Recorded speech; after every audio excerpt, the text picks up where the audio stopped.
Bismillahirrahmanirrahim. Assalamu alaikum aziz muhterem qarindoshlar. Bugun yana ikkironimizda ko'rishgan bo'ldik. Bugun ikkironimizda yana hurmatli mehmonimiz o'tgan qitim nihoyatda qimmatli bir suhbatini bayon qilib, nurg'un qarindoshlarning olqishiga erishgan bu suhbat nurg'un inkoslar kelgan. Yani Türkiye şaraitida Türkiye'ni tushungan insonlarning birisi bo'lgan va Türkiye akademik, ilmiy va siyosiy jihatlarda baya chunqur bir tecrübe ve tadqiqotlarni ilib borgan shaxsimiz bizningki dosent doktor Erkin Ahmet efendi bilan bir qancha zamondan keyin yana ikkironga keldik. Bu Allohning rahmati. Yani bir qancha qatim taklif qildim, ammo vaqtninki yetishmasligi, aldirashchilik tufaylidan ikkironga kelish imkoniyati bo'lmadi. Bugun yana qayta ikkironga keldik. Bugun yana bizningki eng gündemde, yani eng qiziq nuqta bo'layotgan Uyg'urlar bilishga tegishlik bo'lgan va buningdan keyingi bosadigan qadamlarimizda rol o'ynaydigan masalalardan biri bo'lgan ko'chmanlar masalasini doktor Erkin Ahmet efendim bilan biz qo'lga olamiz. Bu masala ustida paranglashimiz. Albatta men bir tarafdan texnikalik masalasiga qaragach, chunki hozirning o'zida men qaysi shaklda bo'ladini bilmayman. Cho'qim telefonni ichishim va telefon qarashim lozim bo'ladi. Bir tarafdan qarindoshlar bilan o'rtaq shaklda biz bu suhbatimizni olib boramiz. Suhbatni boshlashdan burun men qarindoshlarga deb qo'ysam, nurg'un yerlardan inkos kelyotidi, telefon kelyotidi. Albatta bu qarindoshlik studiyasi xalqning fikroni bo'lganligi uchun har qanday fikr talab bo'lsa va yoki tanqid bo'lsa, bu yerga ma'lum qilsanglar, bu yerga naq maydonga telefon qilsanglar, naq maydonga inkos qilib yozsanglar, mayli tashkilotlar bo'lsin, mayli shaxslar bo'lsin, taklif fikrlarni biz qabul qilamiz va ularga yetkazishga tirishamiz. Bugun ham bu suhbatni Erkin Ahmet efendim ve men ve ostida o'tirgan qarindoshlarimiz bilan o'rtaq shaklda ilib boramiz aziz qarindoshlar. Ovozim chiqayotgan bo'lsa chiqdi deb yozib qo'ysanglar mamnun bo'laman. Ya'ni hammaylar o'rtaq shaklda bu tema ustida paranglashimiz. Hargizmi faqatla doktor Erkin Ahmet efendim bilan menla deyishmayman. Bütün qarindoshlar o'zlarining erkin fikrlarini yozsa bo'ladi, naq maydonga telefon qilsa bo'ladi. Biz bilan bugungi suhbatni birga barabar ilib borsa bo'ladi. Ben sözünü doktor Erkin Ahmet efendimge bersem, avval hoş geldiniz deyiş bilen sözümle başlasam. Esselamu Aleyküm Erkin Ahmet efendim, ikramımıza hoş geldiniz. Aleykümselam, hoş bulduk. Rahmet, yana bir qancha zamandan keyin ikramda yüz görüşdük. İnşallah bunun dinkin onda bek üzülüp kalmaydı deb qarayman. Davamlı ikramda xalqimiz bilan görüşüp tursak degan umiddaman. O'tgan qitimdan keyin yana bir yangi kitobni yozib chiqibsiz. Yaqinqi zamanda bugungi Uyg'urlar ko'ngil bo'lishga tegishlik, bugungi Uyg'urlar cho'qim bilishga tegishlik.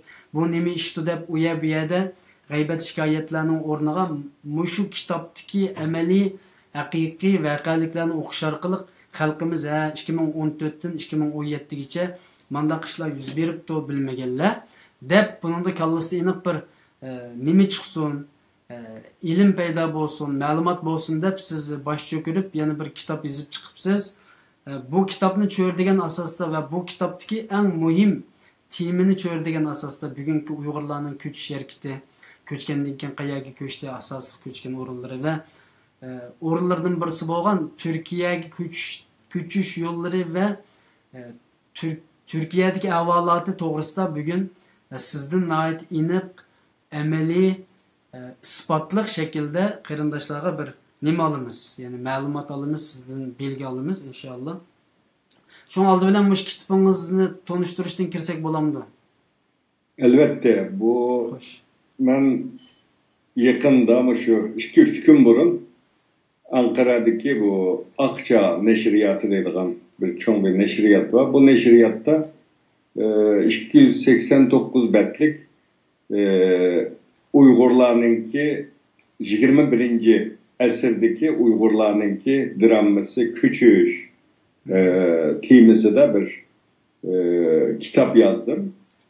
Bu kitapta şu noktalı kaldı Uygurlarınki şu 2014-15 yıllarda bu Tayland arkalık Şu Türkiye'ye köçüp kelgen Uygurlarınki tragediyesi anlatıldı bunun da. Bu hakikaten Uygur tarihindeki en facialık, en içinişlik köçüşlerden biri hesaplanırdı. Ben bu hem Erkin Asya Radyosu'nun ihtiyari muhbiri Erkin Tarım Buluş Süpütün bilen bu 2014 yılı 3. ayda şu Tayland'dan bir ormanlıkның içinde 250 Uygur baykaldı degan tunji haber çıkan günden tatip hazırgacha ben bu küç bu doğruluk hem köp haber işildim hem Türkiye'ye keliş jarayonida olsun Türkiye'deki bazı teşkilatlar bilen hemkarlaşıp bularınki Türkiye keliş jarayonida mı yakından takip kıldım, malumat egelledim, haber işledim.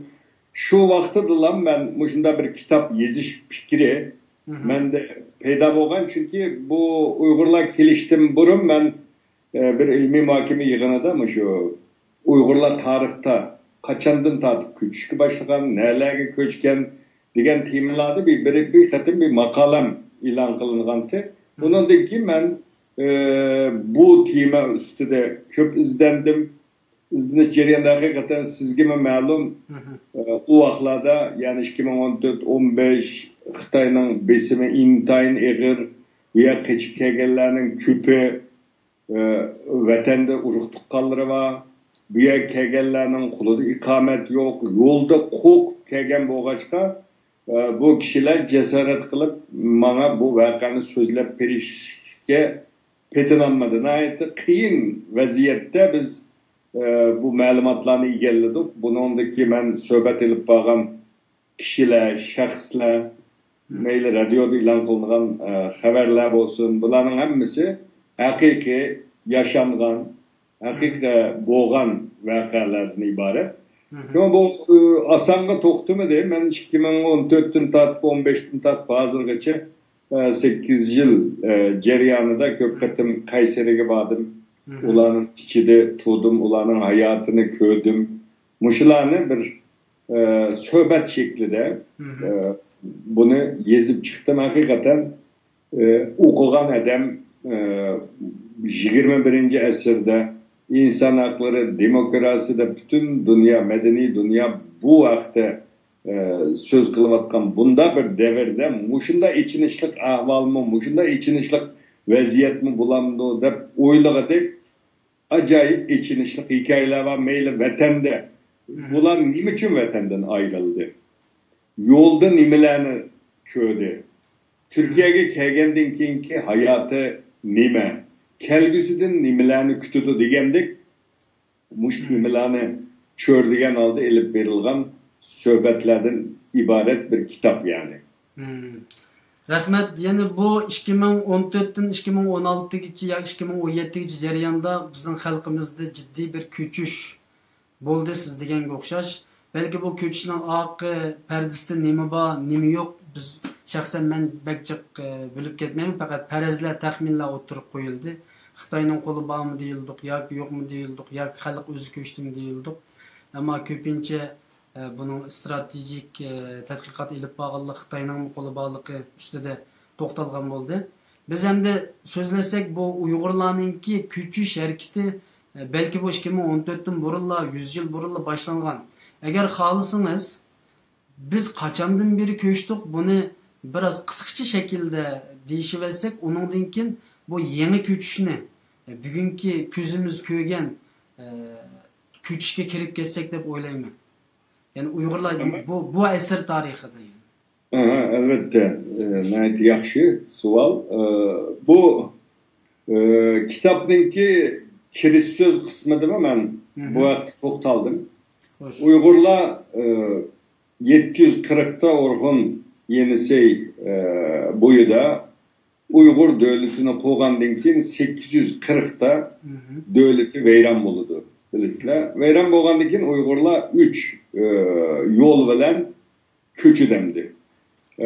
Şimaldan bugünkü Sibirya tarafga, o'rta yo'ldan bugünkü Sharq Turkiston g'arbga ko'chish, Yani birisi Cenub tarafta Xitay tarafga, Xitayning janubi, yani Moğolistanning janubi taraf, bugünkü Xitay tarafga 3 kol bilan Uyg'urlar ko'chidi. Bu tarixdagi Uyg'urlarning eng cho'ng ko'chishi. Vayron bo'lgan vaqtda bir davlatini yo'qotib, bütün Uyg'urlar ko'chgan bir mezgil.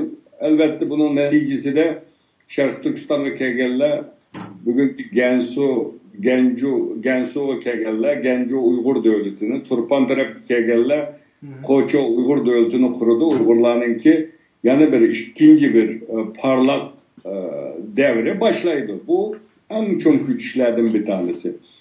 İkinci bir köçüş hem de Uygurlarınki köçüşü yakın zaman tarihimizde karaydıgan bolsa, işte 1884'te Xitaylar Manchu İmperiyası Şarkı Türkistan'ın 19. eyaletimizde ismini Şinjan dep koyup Manchu İmperiyası'na koşu algandan keyin köp sanda Uygur bugünkü Özbekistan, Kırgızistan, yani G'arbiy Türkistan dediğimiz tarihteki bu rayonga bir çoğun köçüş var.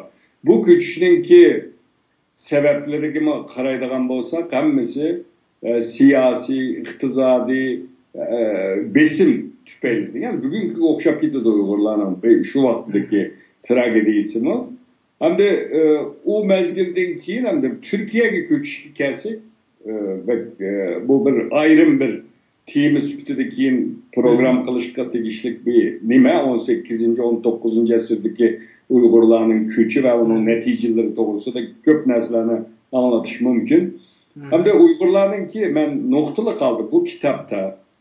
Uygurlarning Türkiye'ye köçüş nimesini anlatkan boğaçka. Yani bu kitabın ikinci bir ismi Türkiye'ye 3. katımlık köçüş. Yani Uygurlarning 3. katım köçüş. Kaçan 3 katım köçken Uygurlar. Birincisi hem de Uygurlarla Şarkı Türkistan'dan köçüşe, bunun içinde Kazaklar mı var? Şarkı Türkistanlı Kazaklar. 1930, 1940, 1950 bu mezgilde naiti köp sanda insanın köçü vardı. Bu bugünkü işte bugünkü Pakistan zeminine, Hindistan, ondan da Keşmir, Afganistan arkalı Türkiye'ye köçüş. Bu köçüş yani İsa Yusuf Abdikiller 1952 yılı köçüp çıktı Türkiye'ye. Türkiye'ye gelip şu vaxtdaki ministerler kabinetinin kararı bilen Türkiye'ye kabul kılınan Uygur, Kazaklarının sani 1850. Bu birinci köçüş diyoruz bu köçüşünü. Şu keyinki yıllarda bu vakti makallalar ilan kılındı, kitaplar çıkartıldı. Kançılık Uygur, Kazak vatandan ayrıldı. Kançılık Türkiye'ye yitip geldi diye vaktimizde Türkiye'ye yitip gelenlerin sani 1850 kişi.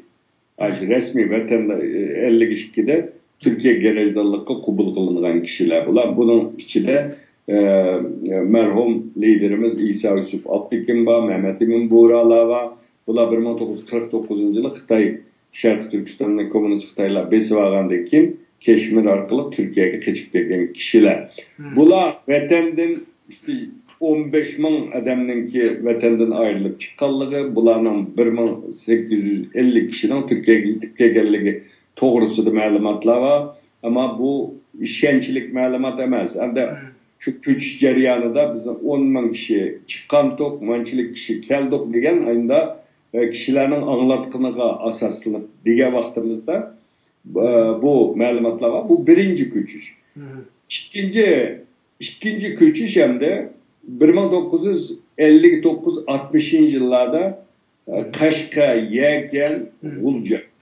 Bu yerden bir bugün Nemegi Kega 130 aile etrafında bir Uygur Afganistan'a geldi. Afganistan'da bir mezgil yaşagandan keyin bula 1964'te köçmen süptüde bu Türkiye'ye yetip geldi. Türkiye'den ait Arpilan istansiyasida dağdığılık kütüp aladı bularını. Bundan bugünkü Uygurlar en köp oturaqlaşkan jaylardan biri bolgan Kayseri'ye yerleştirilgen Uygurlar. Bu ikinci köç. Bu mezgilden ta 1980'lergacha vatanning ishki itiglik hammamizga ma'lum. Hech kim chet elga chiqolmaydi. Chet eldagi Uyg'urlarmi vatanga kirolmaydi. 1976da diktatör Mao o'lgandan keyin 78dan tortib bir sirtqi echivit siyosati boshladi Xitoyda. 1980dan tortib Uyg'urlar chet elga chiqishga boshladi. Bular 1982, 84, 85larda tuqqini chet elda bo'lgan. Bo'libmi Turkiyada bo'lgan ba'zi Uyg'urlarningki ko'chman sifatida Turkiyaga kelgan kelishga boshlaydi. Undan keyin asta bu bizning Sharq Turkiston vaqtininki bir o'quvchi o'qitish plani bilan bizning o zaman u vaqtdagi Suudi Arabistondagi cho'nglarimiz, oqsoqollar millat uchun nima qila olamiz degan temada boshqa turib biz shu vatan millat uchun odam yetishtirsak, o'quvchi yetishtirsak, kelgusida bular mustaqil bo'lgan bu vaqtimizdami bular vatan millat uchun foydali bo'ldi deb o'quvchi o'qitishga boshlagan. U mezgilda 80-yillar, 90-yillar, 2000-yil, ya'ni o'tgan yilgacha vatandan ko'p sonda davomli holda bir o'qish uchun har xil yo'llar bilan kelib Turkiyaga o'ltiraqlashish, joylashish, Turkiya orqali Yevropa davlatlariga, Amerikaga, Turkiya orqali ketganlarning soni nayt ko'p. Bu 1980gacha kelgan ko'chgan Uyg'urlarning sonining qanchaligini Xamchot hisobida bilamsiz? Xamchot hisobini men bu kitobda yozdim endi. Bu to'g'rida har xil so'zlar bor endi. Bu 2009-yilda Turkiyaning bosh ministri muavini Bülent Arınç shu vaqtida bir muxbirlarga bergan bayonotida Türkiye'de 320 ming atrofida Uyg'ur borligini degan u o'z qulog'imiz bilan anglagan u vaqtida. Ama bizning hamda shu nurg'un Uyg'urlar va bu madaniyatimiz, urf-odatimiz, hammanimiz o'xshash bo'lg'achqa bu Turkiyaga kelib Uyg'urlar bilan aralashmay Turkiyaning ichiga singib ketgan Uyg'urlar aytib ko'pchu. Biz ko'rdigan Uyg'urlar, qozoqlar shu Zeytinburnu, men Uyg'ur, Qozoq, Sharq Turkistonlik deb shu kimlik bilan yurgan kishilar ko'zimizga chiliqidi. Aslida Turkiyaga endi sinib ketgan Uyg'urlarning soni nayt ko'p. Nega borsangiz, mening asl tegim Uyg'urdi, manchinchilik yaptimiz deydigan ko'p kishini uchirta olamiz. Bu da bo'lgan vaqt, buni hisob qilgan vaqtida işte 1900-2000 yillarning boshlarigacha Turkiyada bir 50 mingga yaqin Sharq Turkistonlik qozoq, bir 30-40 ming atrofida Uyg'ur borligi to'g'risida bu har qaysi tashkilot, shu vaqf, ba'zi o'qimish burun kelgan bizning cho'nglarimizning bizga anglatgan manda bir ma'lumot bor. Ammo bosh ministr muavinining bayonoti mandala deb qo'ygan bayonot bo'lmasa kerak deb o'ylayman. Davlatningki bir tizimligida, arxivida bu 1980gacha kelib bo'lgan Uyg'urlarning soni.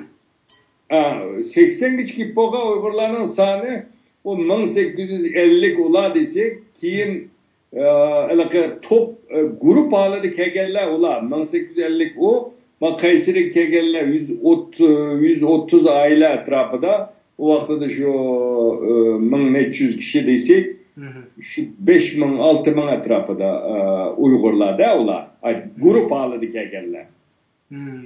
Ama onun sirtida oila bo'yicha işte Afg'onistondan bir yerdan mana guruhning ichida emas, tutqa yo'qlab hajiga verish uchun kelib qolgan mandalarning soni oz emas. Uni qo'shgan vaqtida 1980gacha kelgan Sharq Turkistonlikning soni bir 10 ming atrofida deb o'ylayman deb. Allah razı olsun. Yani şu aralıkça mesela şu Uygurlar benim sualımdan toçkisi aslında bu Uygurlarning mesela biz kelib men Türkiye'de turdum ama köp sayısını göremedik. Nəhayət az adam barda his qildik. Bular Yani Türk bilen biz özümüzni bir millet deb hesaplaymiz. O ayrım bir mesele. Yani Türkçe gap kıldıgan, Türkçe hayatga kirip ketadigan, yani Türkçe assimilasiya bo'ldigan xavf sizningcha ig'ir bo'ldimi qandaq? Ig'ir albatta. Eng ko'p irib ketgan, eng ko'p assimil bo'lib ketgan Uyg'urlar chet eldagi birincisi O'zbekiston. Chunki o'zbeklar bilan biz bek yaqin bo'lg'achqa Uyg'urlarning soni shunda ko'p turug'liq Uyg'urcha so'zlashilmaydigan eng az kishi Uyg'urcha so'zlaydigan davlatlardan biri O'zbekiston. O'zbekistondan qolsa Türkiye. Türkiye'de de Uygurlar bir yerge yığılıp oturalasa bu üzünü qoğdap qalalaydı. Eğer Çeçilango bu yerde 5 aylı, bu yerde 10 aylı boğallap tamamen ikinci, üçüncü evlatta Türkleşip gitedi o. Bu çünkü bek yakın, til yakın, örf adet yakın. Bunda oğandaki ne Uygurlar ile görüşüş, Uygurlar ile bir yere yığılıp oturuş manın bu ihtiyacını mı iskınmaydı çok Türkiye'de çataklara. Ama Avrupa'da, Amerika'da o cemiyetin işçiye sınıf millettik bu gitiş tez. Yani gayri başka dindeki kişiler var. Hemisi Müslüman emez. Şu an bu biraz tez. Ama Türkiye'de sınıf gitti. Şu ben hem şu Türkiye'nin köp vilayetine bağdım.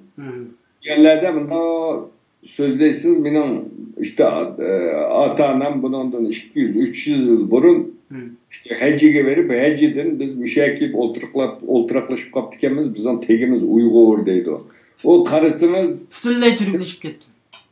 Til yokup ketken, örf adet yokup ketken fakat suikaşlarla polo tamakını unutanmaydı ki Uygurlar tamakını. Tamakları bağ mıken şu asılası? Tamakları bağ. Şu mesela ben bir Türkiye'nin bir vilayeti ketken vaxtıda özünün dadısının Uygur ekelligine, özünün 3. evlat ekelligine diyen bir Uygur olup donuşkandım. Öyle şu suikaş kıldık yani.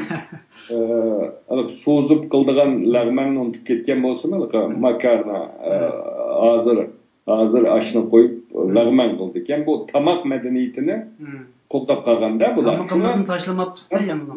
Bunda karısam Türkiye'de hakikaten köp sanda Uygur var tarihte cıkı iyirip Türkleşip ketken.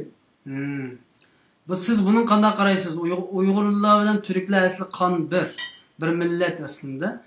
Bu şekildeki Türkleşip ketishga qanday qaraysiz?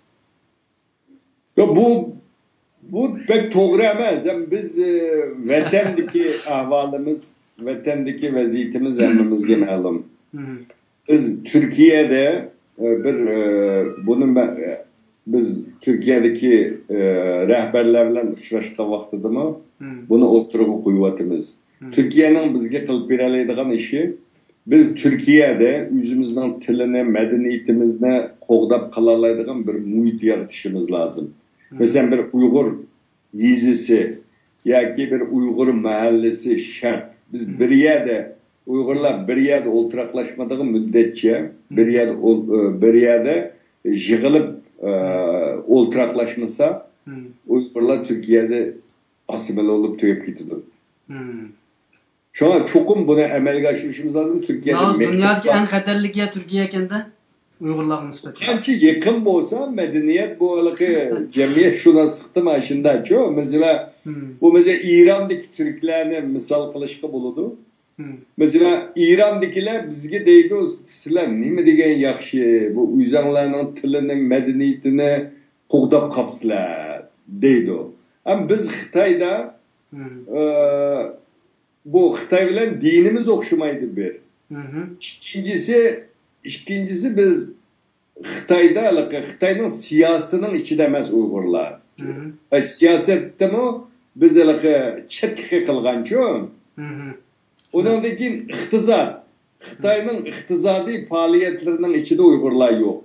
Onun da mı biz çetki kılgan? Onda oğandaki çetki kılgan bir millet özünün medeniyetini, tarihini reaksiya bildiriş için mi bolsa, milli şuur, milli gururu ve güçlük bulması mı? Xitayga bo'lgan reaksiyadan tufayli o'zini qo'g'dab qilish, o'zini tilini, madaniyatini qo'g'dab qilish ehtiyoji his qiladi-ku. Biz İran'daki Türklerge qaraydigan bo'lsak, İran'da 30 milyon Türk var deydi mesela. Ama bularınki İran siyasetinin içinde bular söz ilgisi hocayın. Yani bazı reis cumhurlarının İran'ın tarihteki, yakın tarihteki ulanın teginin Türk ikenligini deydi. Hakikaten bütün her dercilik kadrlarının içinde Türkler var İran'da. Ama ular dini okşaş, onadaki bir alaka medeni baskıdan başka iktisadi besim yok uyardı. Siyasi besim çetkiliş yok. Fakat tilini işletişke ruhsat kılmaydı. Onda o kadar iktisadi cihetten güçlengen sıra bula hem yakın bu oğaçka, dini cihetten bir oğaçka tızla asimil olup tükep ketken gepte. İran'da 30 milyon Türk var degen bilen Fars sözleydi ulan. Hemiz Fars sözleydi. Az bir kısmı keyinki yıllarda biz asıl tegimiz Türk bu deydi ama bu ketken. Şuna ama Türkiye'de tilimiz yakın. Örf adetimiz yakın. Küçük şehirler bazı İstanbul, Ankara'larda bunda okşumaydıganda his kılgan bilen şu nahiyelerge, yizilerge, kentlerge basınız. Bizden yizideki kişilerin hayatıdan hiçbir farkı yok. Örf adetimiz, toy gün, ölüm, gitim, hemmesi okşaş. Onda oğandikin bu yerde asimile buluş, kademe tiz buludu. Şu yerde şuna bir yerde Uygurlar çokum bir mahalle kurup bir yerde yaşayış muhitini yaratışımız lazım. Yani bugün bir yana gap çıktı da bir yerde. Yani dünya mesela Türkiye'deki Uygurlar Avrupaga ko'chgan Uyg'urlarni u yerda assimilyatsiya bo'lib ketdi, xristian bo'lib ketdi yoki u bu degan gaplar yamanjiq bo'ladi. Siz Avrupaga keldingiz, ko'rdingiz. Gollandiya, Germaniya jiq davlatlarga bordingiz. Ya'ni biz bu yerda u jihatdan jiq ansirab ketmaymiz. Faqat til masalasida balalarimizning tilininki Gollandiya tilicha yoki inglizcha yoki boshqa tilda so'zlashib qolmasligiga diqqat qilamiz. Ammo assimilyatsiya bo'lib ketish nisbatimiz ajoyib tuvan endi bu yerda. Çünkü karşı tarafımız bizne mesela mektepte balalarımız devamlı deydi. Sizler öyde özanlarının ana tilde sözleşinler depçu mesela. Başka yerler deydi. Bizler kim dep durdu. Balalarınlarga ana tilini avval yaxşı öğütünler. Ana tilini bilmege adam ma bizden tilimizden doğru düşünemeydi deydi. Çoğular. Şunundaki hem de sözlükü kelsek Türkiye assimilasiya bo'lib ketişdiki birinci devlet dep qarasak bo'ldi hem de. Özbekistan'dan kalsa Türkiye hemen çekiyor. Biz mesela bu Zeytinburnu'da bir yerde Kayseri'de bir yerde cem bulup oltuğa Uygurlarını görüp Uygurlar asimile bulmaydı. Türkiye'de aslan asimile bulmayız deydi. O közgü körüngen kısmı. Ama alıkı çekilip bir yerde oltuğalla ikinci, üçüncü nesilden ki lan Uygurca gap kılmaslıkla başlaydı o. Vatan bilen burun kadar işkimiz uçuk olsa yazda ballarımızı apırıp vatanda işkay çoğanıstan, çoğandadıstan yanında koyup kışta egilerlisek o vakti de asimile olmaydı o. Ama bizden hazır çatak tarafımız vatan bilen kesiliklik, yol itiklik. Hadi bizi yüzümüzde Türkiye'deki Türkler bilen ama Germaniya, Gollandiya, Avrupa'da yaşayan Türkler bilen seliştirimiz. O seliştiği olmaydı. Sizge mi malum? Bu yerdeki Türkler medeniyet merkezi var, camisi var, sertiraçhanısı var, devamlı bir yerde cemiyetleri var. O bir yerde yaşaydı. Onun için yazları çokum memlekteki kilidi. Bayramda, Eid'de Türkiye yakın boğandaki kilidi. Televizya tarkıtışı var. Avrupa'da öylerde Türklerin balları ola köpe Türkçe programlarını görüyordu. Şu an ana tilini Türkiye'nin Türkleri Avrupa'da unutmaydı. Ama bizden Türkiye'de yani o yerdeki üyeler yol itiklik, berip geliş yok. Türkiye'de yakın yana o sizlerdeki işte televizyonlarını kurup internet arkalı radyolarını kurup anlatışlar buluyordu. Bu nayet yakşı bir iş. Ama bu neye kançılık kılalayımız? Türkiye'deki yaşlara kançılık tesir köketkili oldu. Bu bir mesele yani. Men bir şu möğürt kelgende sözümni dep olay. Şu mahalle qurish dedik. Birga kelib yashash dedik. Ya'ni bir Uyg'ur millatining chet elda mavjud bo'lib, uzun muddat assimilyatsiya bo'lib ketmay, o'zgarib ketmay turishini qo'g'daydigan bir qancha sabablarni, omillarni o'tirib qo'ydik. Shu televizorning o'zi bizning ma'naviy malimiz deb men tashviq qildim va bir projani o'tirib qo'ydim.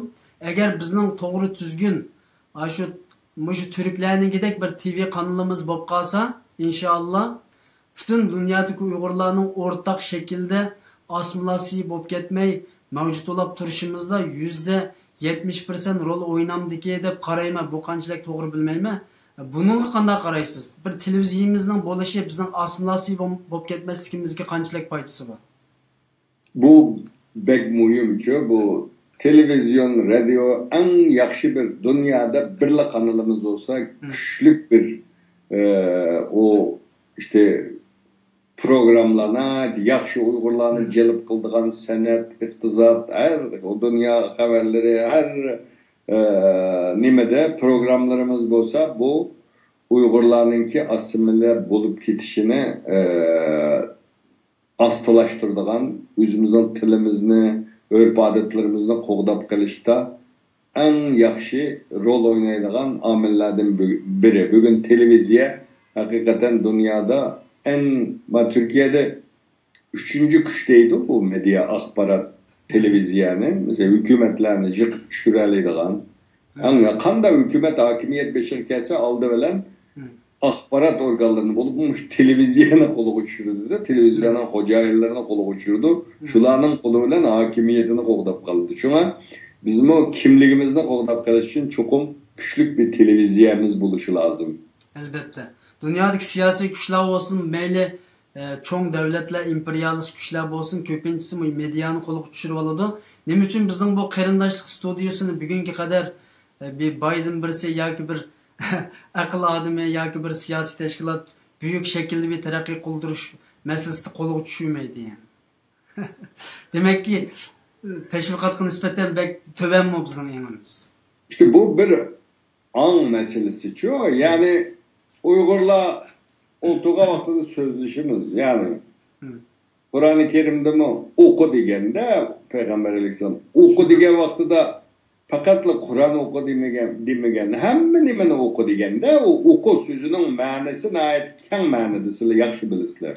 Şimdi biz mesela şu akbaratınki bizim davamız için kançılık faydalık ekenligini tonup yitidigan şu an seviyede baylarımız oluşu lazım, iqtisat egelerimiz oluşu lazım. Onda boğan takdirde onun kim bununla ehemmiyet birimizde. Hazır bizde kam boğan neyse an yani an seviyemiz tüven boğaçka nemenin muyumluğunu deyimiz ama onun hem bütün Uygur'unu seferber kılalaydıgan şularınki ajın muyumluğunu tonup yetişi lazım. Tonup yetke vaxtıda onun için hareketke ötüdigan gepte. Elbette.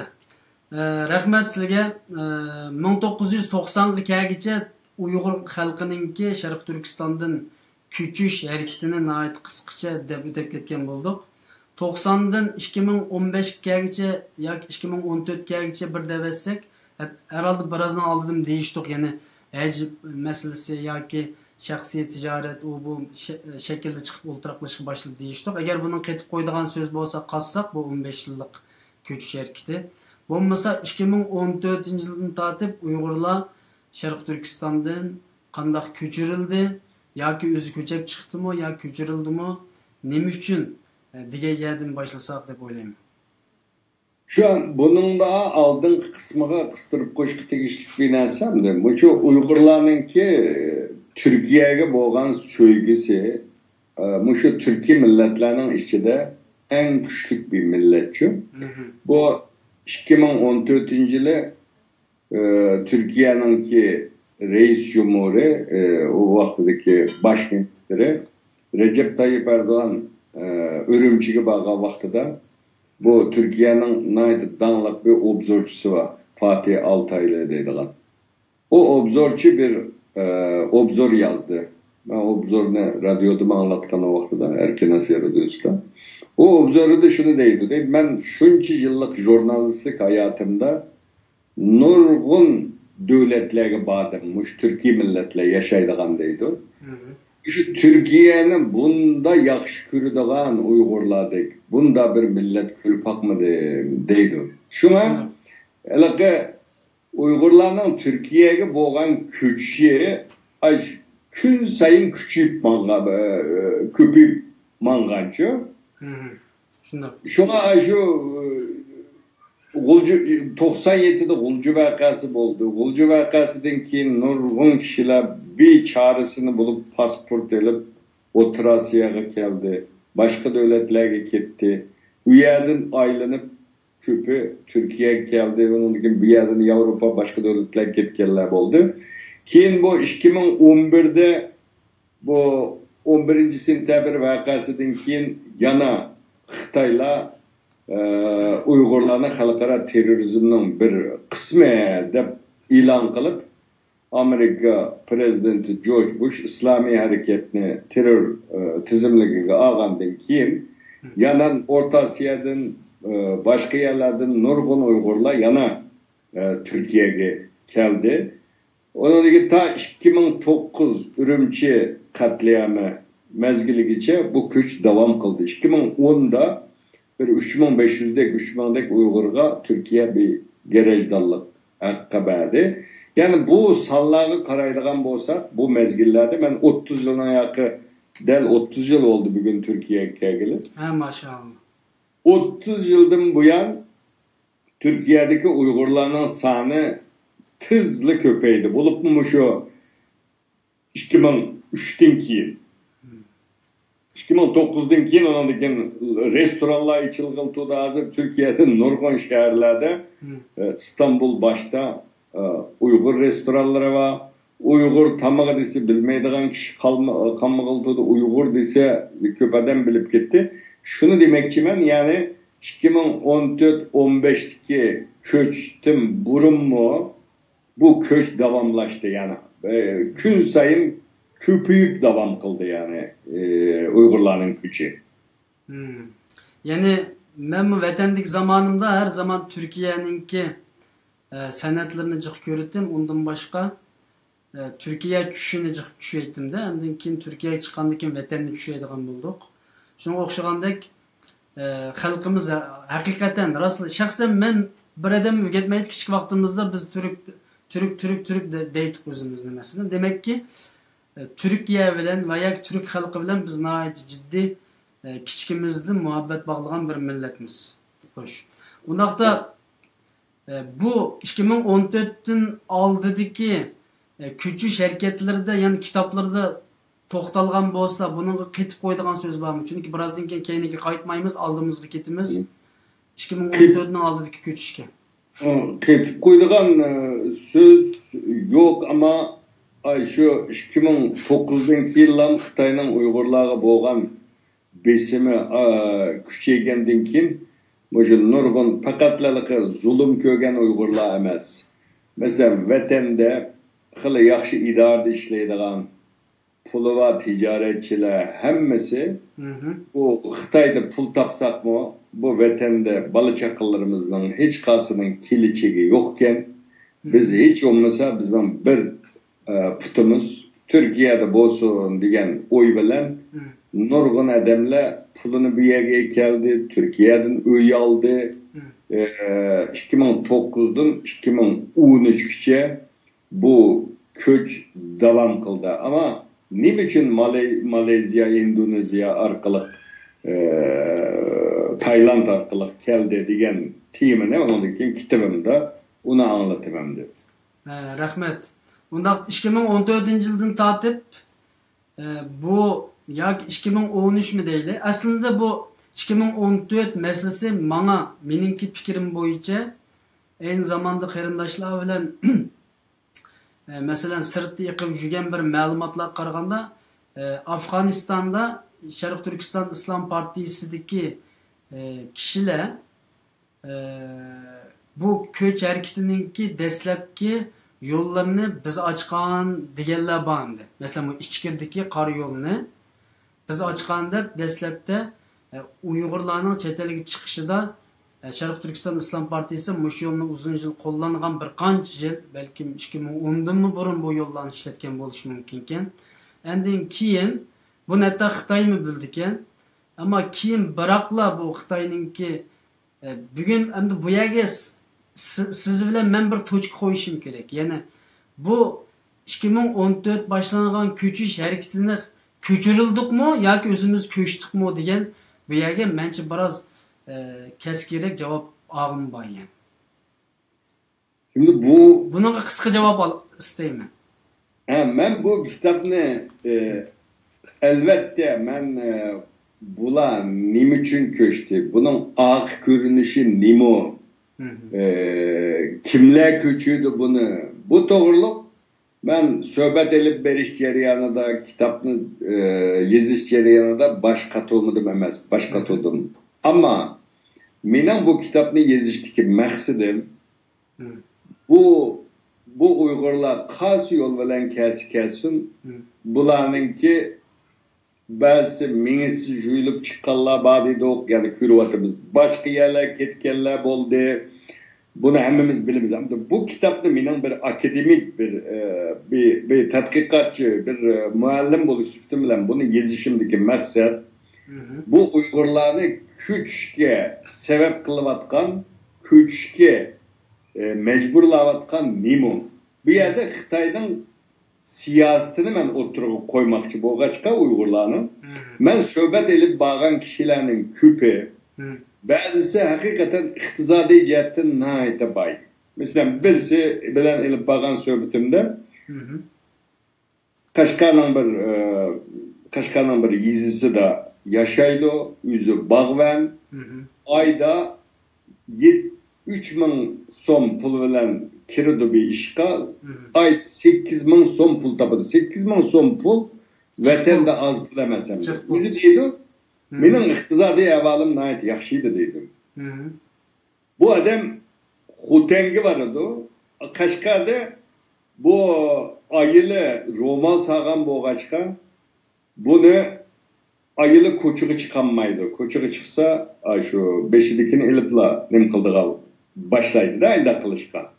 Undan keyin bu adam bozorga kirmoqchi bo'lsa, taksini uyga chaqirdi. Uyga chaqirsa taksichi keladi. Taksichi Qashqar shahriga kirdi, yo'lda to'smaydi. Undan keyin bir narsalarni elib, yana taksining ichida nimaga past tushib yo'lda mang'anmaydi. Shunda besim bor endi bu dindor, ya'ni islomning nimasi bo'yicha yashayman degan Uyg'urlarga ting'ilib qo'ymaydi-da Xitoy. Unda bo'lgandan keyin bu men Xotenga berib yashay deb, Xotenga berib ish tepib, u yerda yaxshi pul topadi. Ama deydiz bu Xotengda tursang bo'lmaydi. Sen edin kelgan bo'lsang shu yerga ketsa deb saqchi besib ishlatdi. Bu Xotengdagi xo'jayini bu saqchining yanchiqqa pul qo'yadi, suvg'atlarni oladi, ashunda qilibmi bu balni qutuldiramay sen Xoteng anda o'z Qashqarga ket deydi. Ketgandan keyin hech qanday yashaydigan nimasi qolmay bu kishi men bir chet elga ketsam deydi. Degandan keyin onda u yerda bu yerda ko'chalarda bunda nimaga ichkiri orqali ay shu Tayland orqali bunda Turkiyaga Mong'ol degan odam bor ekan, mancha so'm pul bersan seni yo'lga solamaymiz deb endi bidiklar keladi. Bu odam ularni tepib undan keyin ko'z yoshi yig'lab turib ay vatanidan ayrilib Yunan orqali Taylandga kelib o'rmonlikda tutilib ikki balası yolda ölüp ahire Türkiye'ye geldi. Bu bir yolda köylere bu kitap tefsili anlatamam. Bunu bir okugan Türk hem de 21. esirde insan insanğa mujunda zulüm kılamdı da hakikaten için işler. Şimdi bunun akısı da ak planı da ama bu çıkan Uygurların hemmisi mujunda Uygurlar o bu işte digili bulmaydı Xitay. Unda dese Xitoyning nim bo'lib qoldi. Xitoyning siyosatini biz u yerda nim qilgan bo'lamiz endi. Bu to'g'ri bir ko'z qarash emas. Men so'zlashgan odamlarning ichida Aşında tuzak düşürüp bunda çıkıp kalan adamlarımı yok digili olmaydı. Ama bulanın küpe hakikaten zulüm kögen adamlar. 15 yıl turmadı yetip hem de tutuldum o Xitaydan cezamı çektim hem de bir nevrelerimle balı çakan bilen yaşayıp jutuğu varsa yani her gün sakçı kaparıp her gün onu kılırsa bunu kılırsa da çıdap duramay ben kite bu memleketten de Ayşında bütün mal mülkünü setip yolda bütün pullarını Ayşında nem kılıp çıkalla küpe bunda kişiler çok bulanın kişi ama ben bu hikayelerini tallağa vaktinde küpmüşü zulümdün tüpeyle bu Xitay'nınki bulupmuşu dini, iktizadi, siyasi bu besimedin tüpeyle kaçkallığını tehditleşik tiriştim ben kitabımda. Hoş. Yani bu kitabını Türkçe yazdı mı başta? Bunu başta Türkçe yazdım çünkü Türkiye'de 80 milyon nüfusu var bu devletin ki. Şu an bu bizde bunda bir adet yok. Türklerde Uygurca yazsam ben aman okumaydı dilim ya. Yok Uygurcasını çıkarımız aldı bilen Türkçe çıkarayla dedi o. Bu Türkçe çıksa biz sıkıp bir İngilizce, Arapça tercüme kılsa bu dünyaya köprek edem okusa bunu Xitay'ın ki zulmünün çetelde paş oluşu için faydalık da oylap ben bunu Türkçe yazdım. Türkiye'de bu hazır Suriye'den köç geldi bir 5 milyon köçmen yaşaydıgan bir devlet bu.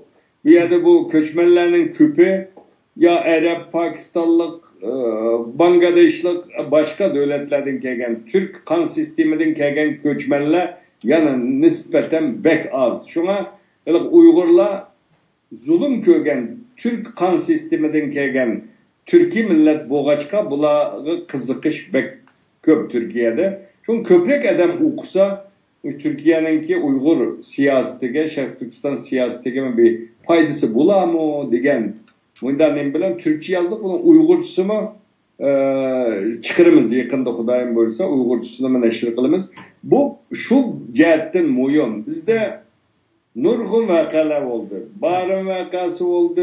Onun degen Gulcu katliamı oldu. Ürümçi katliamı oldu. Her 10 yılda bir Uşunda çok kırgınçılıklar oldu. Bu hafta kolga alıp hukukudek bunda bir halkara ölçemde yazılgan bunda kitabımız yok. Yani biz yazmayınız Uygurlar. Bunu yazış lazım.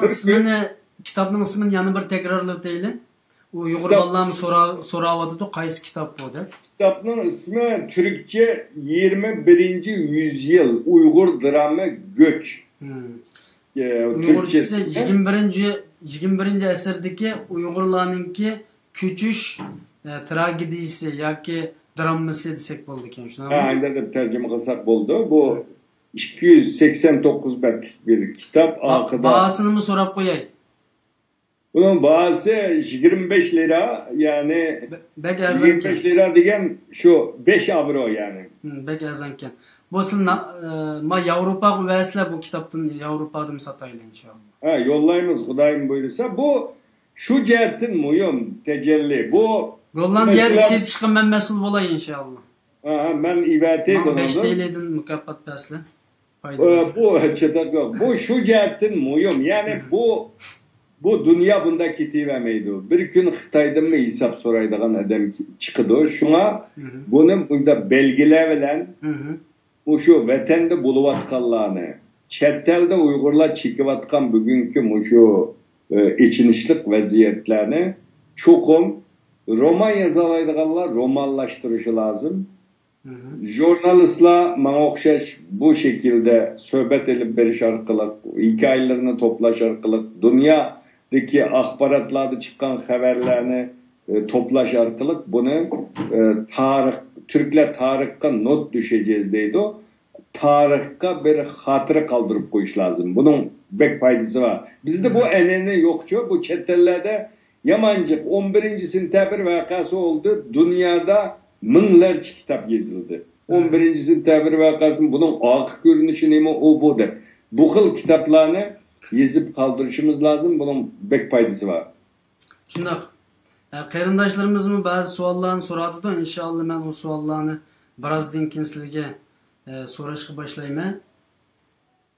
Masalan, Turkiya to'g'risida asosan shu siyosiy va iqtisodiy masalalar tadqiqot, ya'ni Uyg'urlar to'g'risidagi tadqiqotlar biroz so'zlangan bo'lsa bu debdi. Bundaqda bu 2014-yildagi ko'chishni men sizlarning so'zlaridan qaragan vaqtimda bundaq bir chikitni urishga, nuqtani qo'yishga taraddud qilyapman hozir.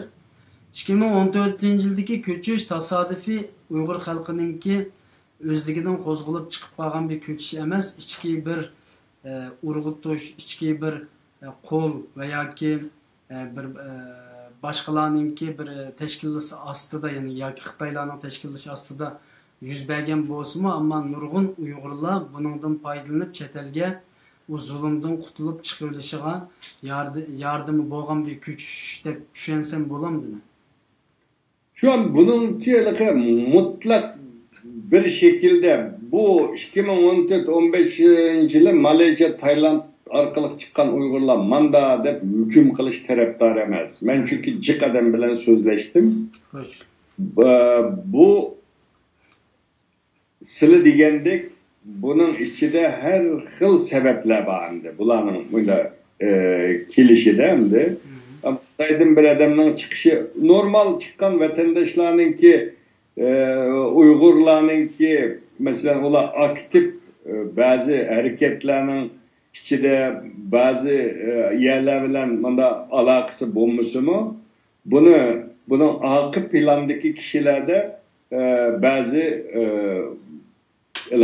sılı digendik meseleler bağ değişki buludu dep oylayayım. Ben cik adamlarla sözleştim. Yolda kanda kegellik tepsili hikayeleri var ama bunun aynı bir yekün çıkırış mümkün. Bu Suriye'deki uruş tügüse bir tinçlik kesmem. Cik materyallarını toplamadım. Bunu mu bu Suriye meselesi mi cik adamın kallısını kalaymakan kılıp etken bir mesele oldu. Hazır Türkiye'de Uygurlarını bir karalaş akbarat organlarında bazı haberler çıkandan keyin Uygurlarga karşı bir xil selbi göz karaş şekillenişke başladı. Bu bizim hem siyasi davamız için hem halkımız için bu yaxşı emas. Bunu mu bir doğru şekilde yeterli materyallar toplangandan keyin bunu mu yazıp kaldırış lazım? Bunu mu ben materyal toplamadım. Hazır kolumuzda enik bu bir yekün çıkırdığım bir hulas kıldığım bir yeterlik ispatla bulmagaçka bunu hazır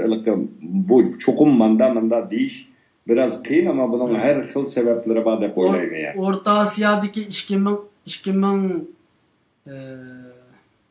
1997'den keyinki ahvalatlar 2000'gacha bo'lgan ahvalatlar to'g'risida jamiyatda ig'ir darajada fitna fasod, gap so'z her narsa yiqib yuradi. Ammo shu to'g'riliqmi haqiqiy bir isbotliq bir shaklda kitob yozilmadi deb qaraymiz. Sizlar shunday deb qaraymi yoki bir narsa yozildimi bu to'g'risida? Yozilmadi. Masalan, ba'zi narsalarda cik adamlar men ikkili tarafni anglayman. Masalan, ba'zilarini ayıplaymiz. Bunda qildi, unda qildi. Tamam. O tarafını mı anlayımız? O mu yüzünü müdafaa kıldı? Bunun da bizden bir sotumuz bulmağa çıkar, bir mahkememiz bulmağa çıkar. Mesela bu vaka Türkiye'de bo'lgan bo'lsa Türkiye'de, Kazakistan'da bo'lgan bo'lsa Kazakistan'da, Kırgızistan'da bo'lgan bo'lsa Kırgızistan'da. Ayşe'deki ziyalılar, yazgıçılar, Ayşe'deki sakçı idaresi, şuradaki istihbarat, Ayşe'ni bir şekilde kolga düşürüp şu materyalların onun içinde çokum sebepleri var. Bunu devletin istihbaratı sakçısı onu bildi. Yazgıçıların sebebi şunu nim kılıştık sebep onun vazifesi ne olduysa belgelerini çıkarıp kitap haline gelip ilan kılarlarsa o vakti de halk bu vaka mandakiyen de halktan aynı aydınlaştırış lazım. Onda bulmasa, onda aşkar ispatlar bilen oturup koyulmasa aynı halkımızın içinde her hıl gepler olurdu. İttifaksızlık zihni olurdu, dava zihni olurdu. Şuna mesela bazı devletlerde dağınık yazgıçılarının devletten muyum organları bile yakın münasebeti oldu. Bu yerdeki arşivler, belgelerini bir şekilde kolga düşürdü, onu oturup çıkarıp yazıdığın gepte. Bizde onda güç bulmagaçka bazı neyse ama bu kitaptan muyum tarifi yani ben her menbaden bu Malezya, Tayland arkalık Türkiye'ye kelgan Uygurlarning soni qancha mesela? Buna her xil 10 ming degan bor, 15 ming degan bor, 25 ming degan bor. Men bir qancha yerdan olgan ma'lumotimda 7500 8000 atrofida Uygurning Türkiye chegarasidan kirganligi to'g'risida ma'lumot egalladim. Men kitobda shuni yozgandim. Shuna bu xil narsalarni, ya'ni bundan 50 yil keyin, 30 yil keyin qanchalik Uyg'ur keldi, bu Uyg'urlar nerede yaşadı, bunlar bu hikayeler bu cidden ehemmiyetlik, muhim yani. Orta Asya meselesi, Afganistan meselesi, Şarkı Türkistan İslam Partisi meselesi. Bu doğrusu bir kitap yazışını oylaştınız mı? Bunu yazış lazım. Ben hazır bu bizim cemaat erbabı Abdülkadir yapacağım hazır şu nimede bir yerde demel atıdı mesela. Ben iltimas sundum. İltimas sunsam bana bir hafta sohbet kılışka ruhsat kılmadı. Ben yol menvatırım. Mesela şu vaxtıda Orta Asya'da yaşayan birleme dememez. Aşılarını beşiden ötküzgen 3-4 adamdan bu materyalını toplap şu aslında bunu hareketin içinde birisi yazış lazım. Çok bunu ben Nurgül Sili yazmışsanlar bana avaz bilen mensilerden sohbet edip paray bana nim kılanlar Türkçem Uygurca kılıp teyarlayla dedim. Makul digenler var bunu yazış tegişlik. Ben bunu yazışını oylavatımam ama ruhsat alırsak bunu kılsak buldu yani. Çünkü bu yazılmasa bu nayt cık fitnenin urukını cık çiçivdi diken benden onlarca adam sorap oldu işkiranğı nem üçün şu vakitteki şahitlarını meydana çıkmayımız nem üçün işkiranğı kelmeyesli o bu dedi. Elbette işkiranğı ekilimiz bunun da hiç kımdak bir mesele yok. Biz bu işkiran halkının işkiranı. Bunun padişahım çıkıdı, puhram çıkıdı, padişahım çıkıdı. Her kim çıkıp hakikatini sözleydiğin fikir teklif berdiğin bir orun bu. Herkes bu ma'lum bir nimenin karmık asıdık bir yer emas. Ama bu siz diyendek hazır şu her adam özünün kallastikini sözlep kap kılıp bu fitne cıkayıp gitti. Bunu çokum birisi yazıp çıkarılsa inşallah aslında silgimi düşmeydi bu meselen de hem de. İçidikiler yazış lazım. Elbette. Hareketten içinde yaşayan adamlar yazış lazım. Ama ulan im için yazmaydı bu. Çünkü Orta Asya'da ben karab durman nurgun jurnallar var, nurgun yazık. Bu yazıcıların köpüncüsü Orta Asya'da mesela şairler var. Bunun ya ki bu eğer bir drama bolup kalsa, tragediya bolup kalsa, tragediya şekilde yazış gerek ki biz ondan tecrübe alaylı. İkinci qitim o şıkkı desmeyin. Tas kaldık Türkiye'de ikinci Pakistan'ın yaşamını. Yok hakiki ahvalını yazıp kaldıysa onu tarihçiler ben tarihçi emez. Ben fakatla boğan vakanı bayan kılıp koymam. Bunu kelgüsü de tarihçiler bu kitabını okup bunun tarihini yazdı. O bir tarih metodu bilen bundan kanda savak eliş lazım millet diyenine tarihçi çıkardı. Çünkü bu meylemiş çetellik siyasi hareketler olsun. Mesela ta 1954'ten tatip çetelde bir Şarkı Türkistan davası var. Bu elip berilevatıdı. Mesela bunun hakiki 85 kişi İsa Yusuf Abdeki yazgan. 85'ten keyinkisi yok. Mesela 85'ten keyinkini tepsili yazıp kaldırış lazım. Doğru. Çünkü bu aynı zamandaki mesele keyin Türkiye'de bir tekrarlanış baskıçını tas kaldık boğulu yüzbergil tas kaldı. Yani aynı zamanda milletçi ve mücahit dep Xitay ikkiga ayırıp nim qilishga uringan ve bazı neticelerini qo'lga keltirgan bo'lishi mumkin. Xitoy meningcha Orta Asya'da milletçi kuchlar ve mücahit İslamçı kuchlar degandek. Keyin Türkiye'de bu baş kötüydü. 2014 yılının o'ttirlari, 2015'ler mesela 2014'lar mesela bizlermi milletçi atılıp bizni İslam'ın teşvik etib etken bo'ldi, bizni murtad deganlar bo'ldi. Mesela aynı zamanda mı Orta Asya'da bu yüz berdi. Eğer Orta Asya'daki vakalik 2014'ten burun yazılıp kelgan bo'lsa, biz bundan jiq savaq olatuk xalqmi bizni milletçi deb tillamaydi. Bizim mücahitlerin radikal bu demeydik. Biz kucaklaşıp durup bu Xitoyga karşı mücadelemizni nihayet ittifak şekilde kılıdık. Ama fitne tarılıp ikinci bir okşaş fitne Tas qaldı Türkiyədə əvcəb ketkilə. Amma Türkiyədəki Uyğurlar aqıllıq kelib və ustozlarımız aqıllıq keldi və Xitay Türkiyədə bu oyunni oynayamadı. Əgər Türkiyədə oynashni xalıgan bolsa, bir qancha adamni o'ltirib shu yerda Xitay o'z qo'li bilan bu o'yinni o'ynab ketdi, ammo Türkiyədə bunun nimasiga yetolmay qoldi. Buningki maqsadiga yetolmadi Xitay. Xo'sh. Biz temaga kirsak 2014-yildan 2016-yilgacha bu ko'ch harakatida Uyg'urlarning sonini ilmiy statistika tarafdan 8 mingga yaqin Uyg'ur keldi dedik. Bu jihatdan başlasak, ya'ni ular kelgandan keyin qayerlarga o'rinlashdi, nima ish qildi, bu to'g'risida biroz ma'lumot beramiz xalqimizga. Bular kelgandan keyin dastlabda shu İstanbulga keldi. İstanbulga kelgandan keyin bu İstanbul dünyanın en kıymet şehirlerinden biri. Öy icarəsidən, tamaq, həmmə nəsilcə hayat nəhayət qimmat emdi. Bu kelgan Uyg'urlarning ko'pi yo'lda qo'ymicilarga pullarni taqizib qo'ygan, yanchig'ida pul yo'q, kimsening dadisi qolgan, onasi bolasini elib Turkiyaga kelgan, yetim, yesir, ayol ko'pi. Bunda kişiler kelgan bu İstanbul'a düştü dastlabda. Bu doğdulam bunda ko'p adam kelgandan keyin buni İstanbul'daki Şarq Türkiston ommaviy tashkilotlarini hal qilinmasga boshladi. Ba'zi iqtisodiy masalalarni hal qilinmaydigan bir qiyinchilik duchor bo'lishga boshladi. Undan keyin bular Kayseriga keldi. Kayseri'de o vaxtdaki Dünya Uyghur Kurultayı'nın muavin reisi Şarq Türkistan Medeniyet ve Hemkarlık Teşkilatı Kayseri'deki bunun reisi Seyit Tümtürk üyede bu yurttaşlarımızla ilgi çıkıp bir Korogay yani bunun sakçılar olduğu Cemaat Xavfsizlik İdarəsinin ki Korogay iken bu bir yerden bir 100 etrafında öyle bulağa hal kıldı. Şuna olan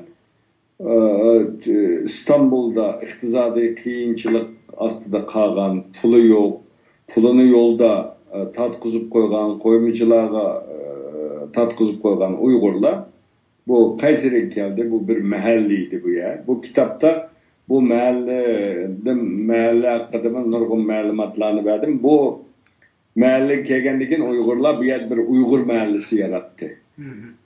Ben bağa vaqtida en ta'sirlangan narsa men 5-6 qatim bordim mush kitobni yozimida.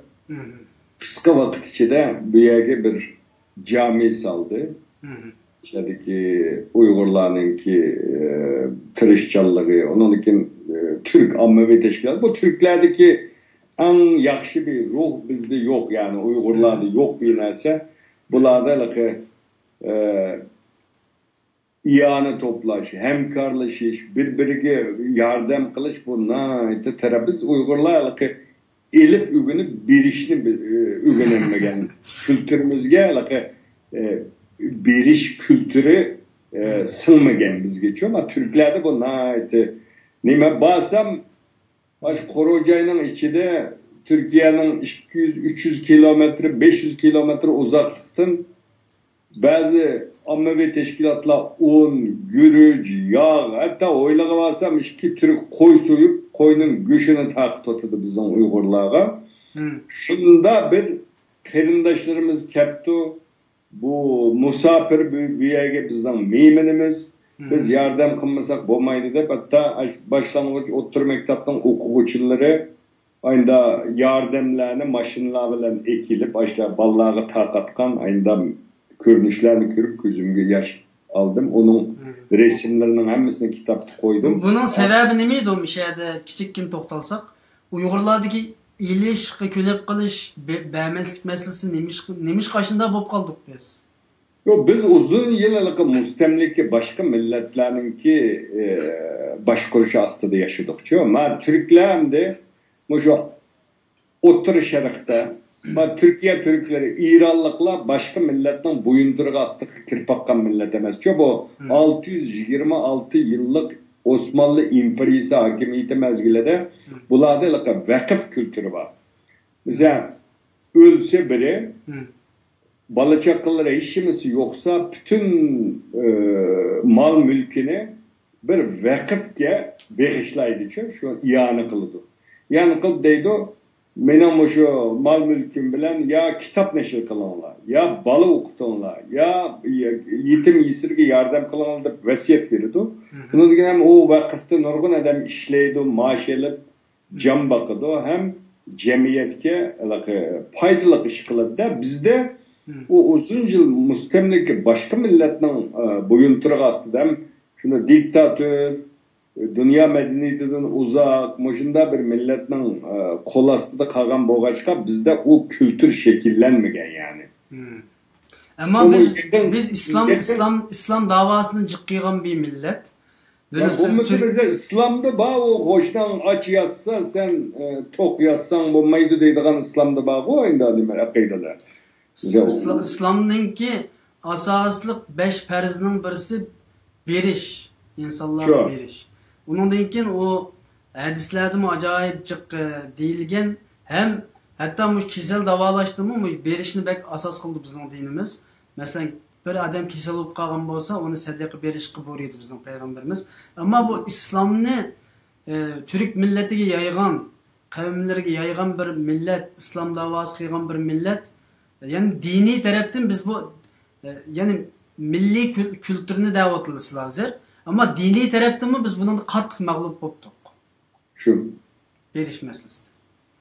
Bir de bu Türkler imece usulü deyince mesela bir mescit sanmakçı olsa hemmesi kol tutup sılı pul verirse ben pul veririm, o pul verir de ayşında kılıpla bir haftanın içinde güzel bir mescitin birini saldırgan gibi. Çünkü bu imece usulü deydi bunlar.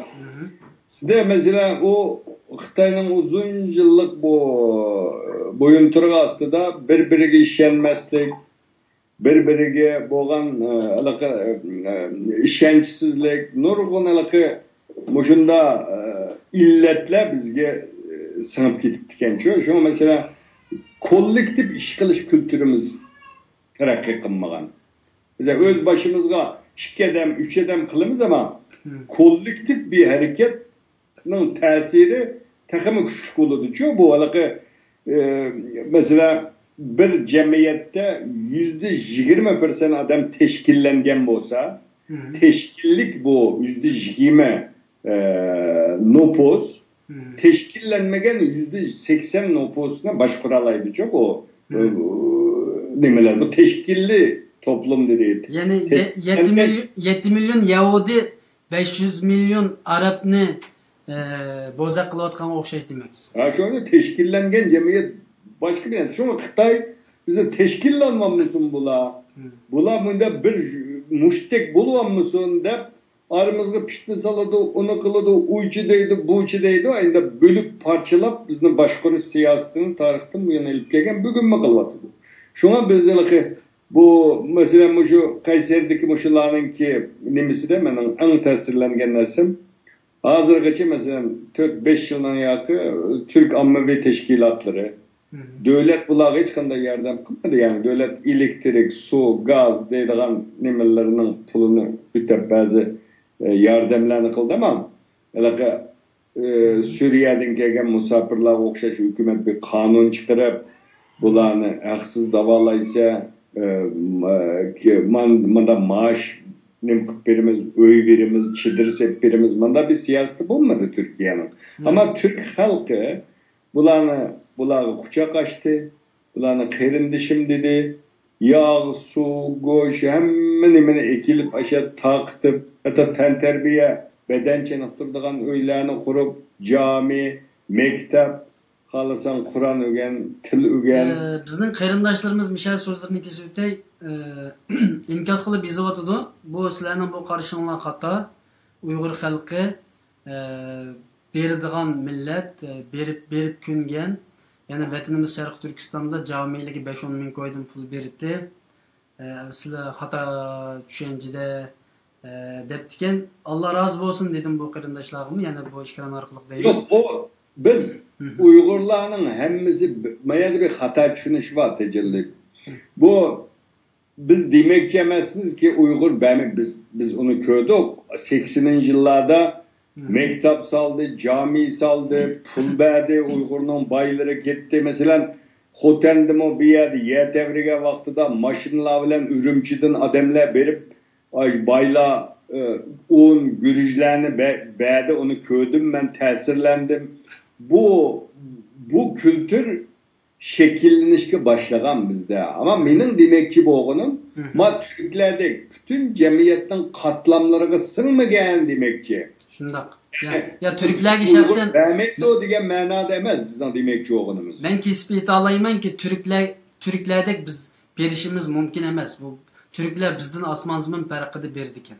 Çünkü biz Gollandiyadagi camimizin setilish uchun Türkler bilan jiq muomalat qildik.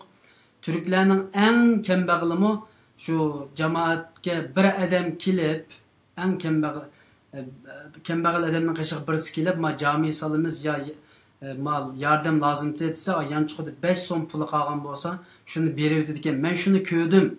Men shuni haqiqiy ko'rdim. Ko'rib men bu bizga nima bo'lgan, bu biz nima uchun biz shularni ko'rib biroz berishni o'rgandik. Ma Yevropadagi Uyg'urlar mushu Türkler bilan jiqarlashimiz. Mesela Türklerden başka milletin jiq yo'q atrofimizda.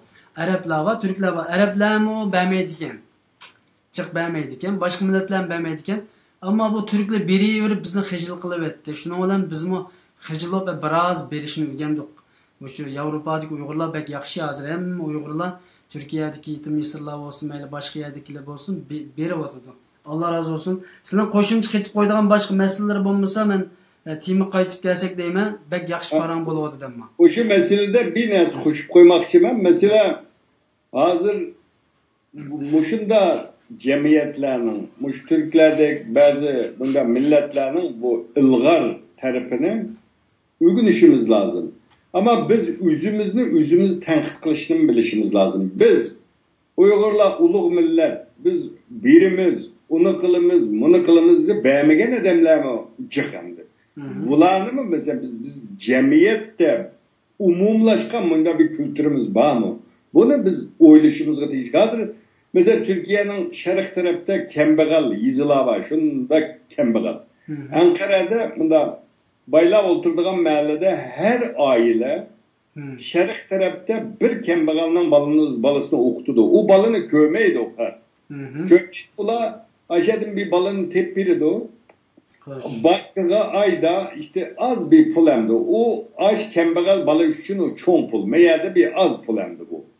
Cho'ng bu nayt payız var. Bunu men Türklerden ko'rgandan keyin gruplarda yezvatıma Uyg'urlarga. Az mesela Ankara'da, İstanbul'da, bir yerde nayt yaxshi o'qiyotgan Uyg'ur bolalar var. Bularning ota-onasi bilan yo'l kesildi vatandan. İşte kesilgandan keyin bular iqtisodiy jihatdan yomon qiynaladi. Yaxshi o'qigan bunda Uyg'ur bolalarni o'qitib qo'ysak, kelgusida 50 bola o'qitsak, uning 10ni bir da'voga qiziqib qolsa, bu biz uchun nayt cho'ng bir ushtoq. Shunga men gruplarda yozgandan keyin ba'zi dunyoning har qaysi joylaridagi Uyg'ur bolalar, biraz Amerika'da $100 hech emas, bu yerda 2 qatim tomoq yesang $100 ketadi.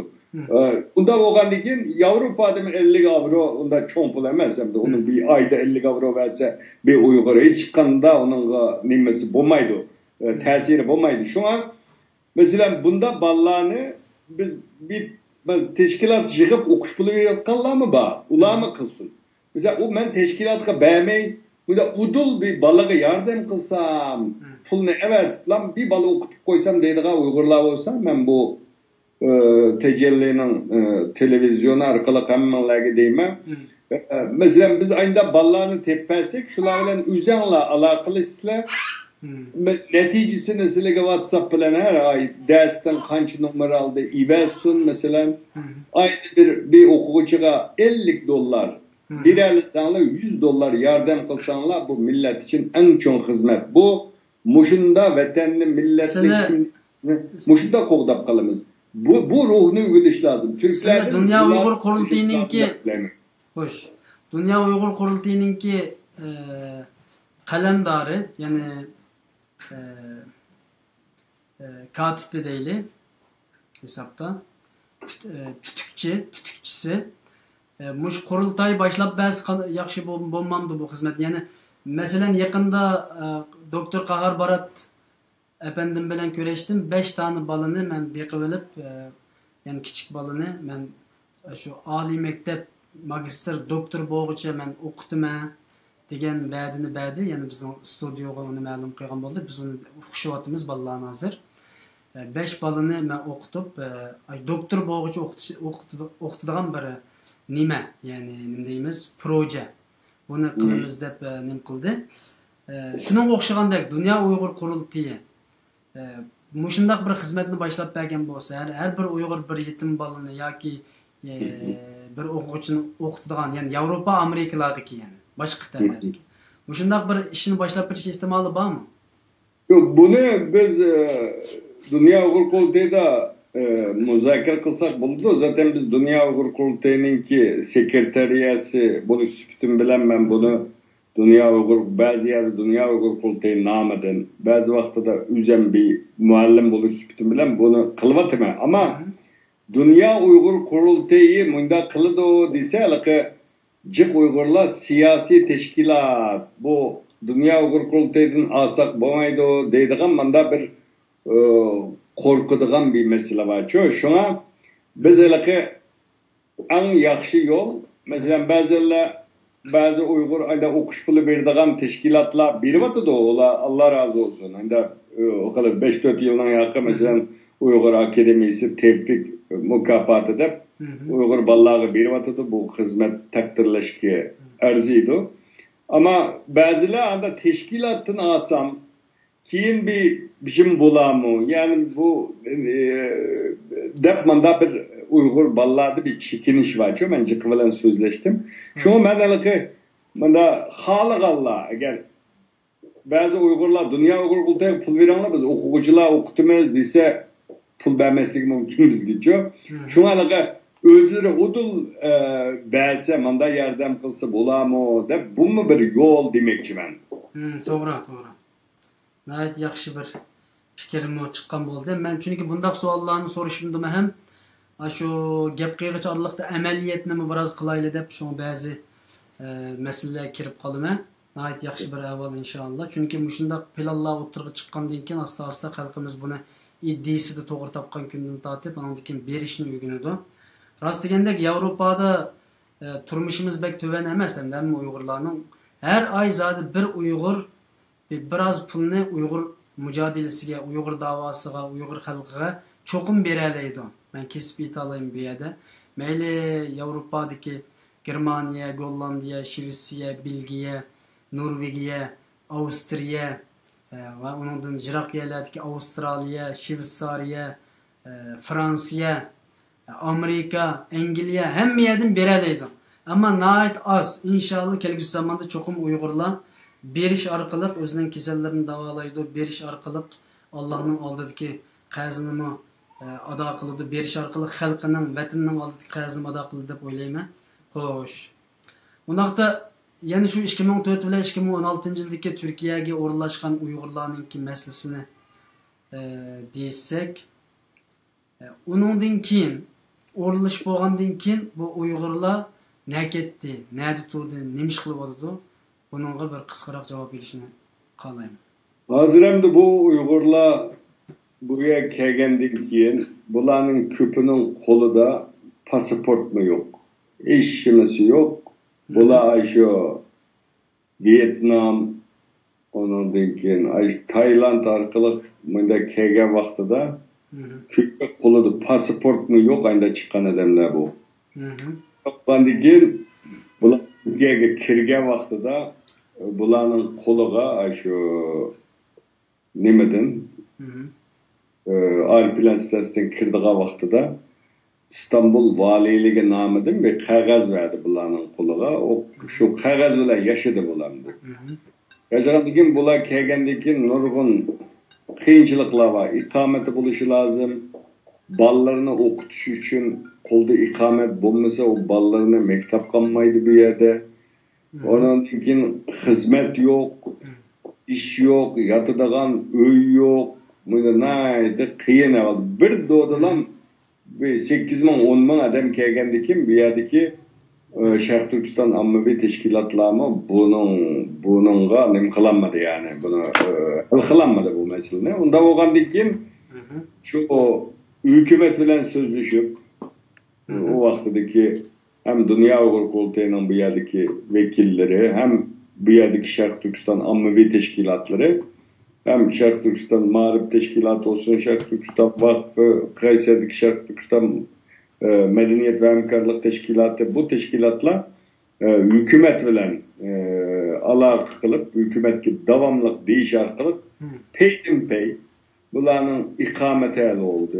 Keyin asta ballarını mektapka tızımlattı.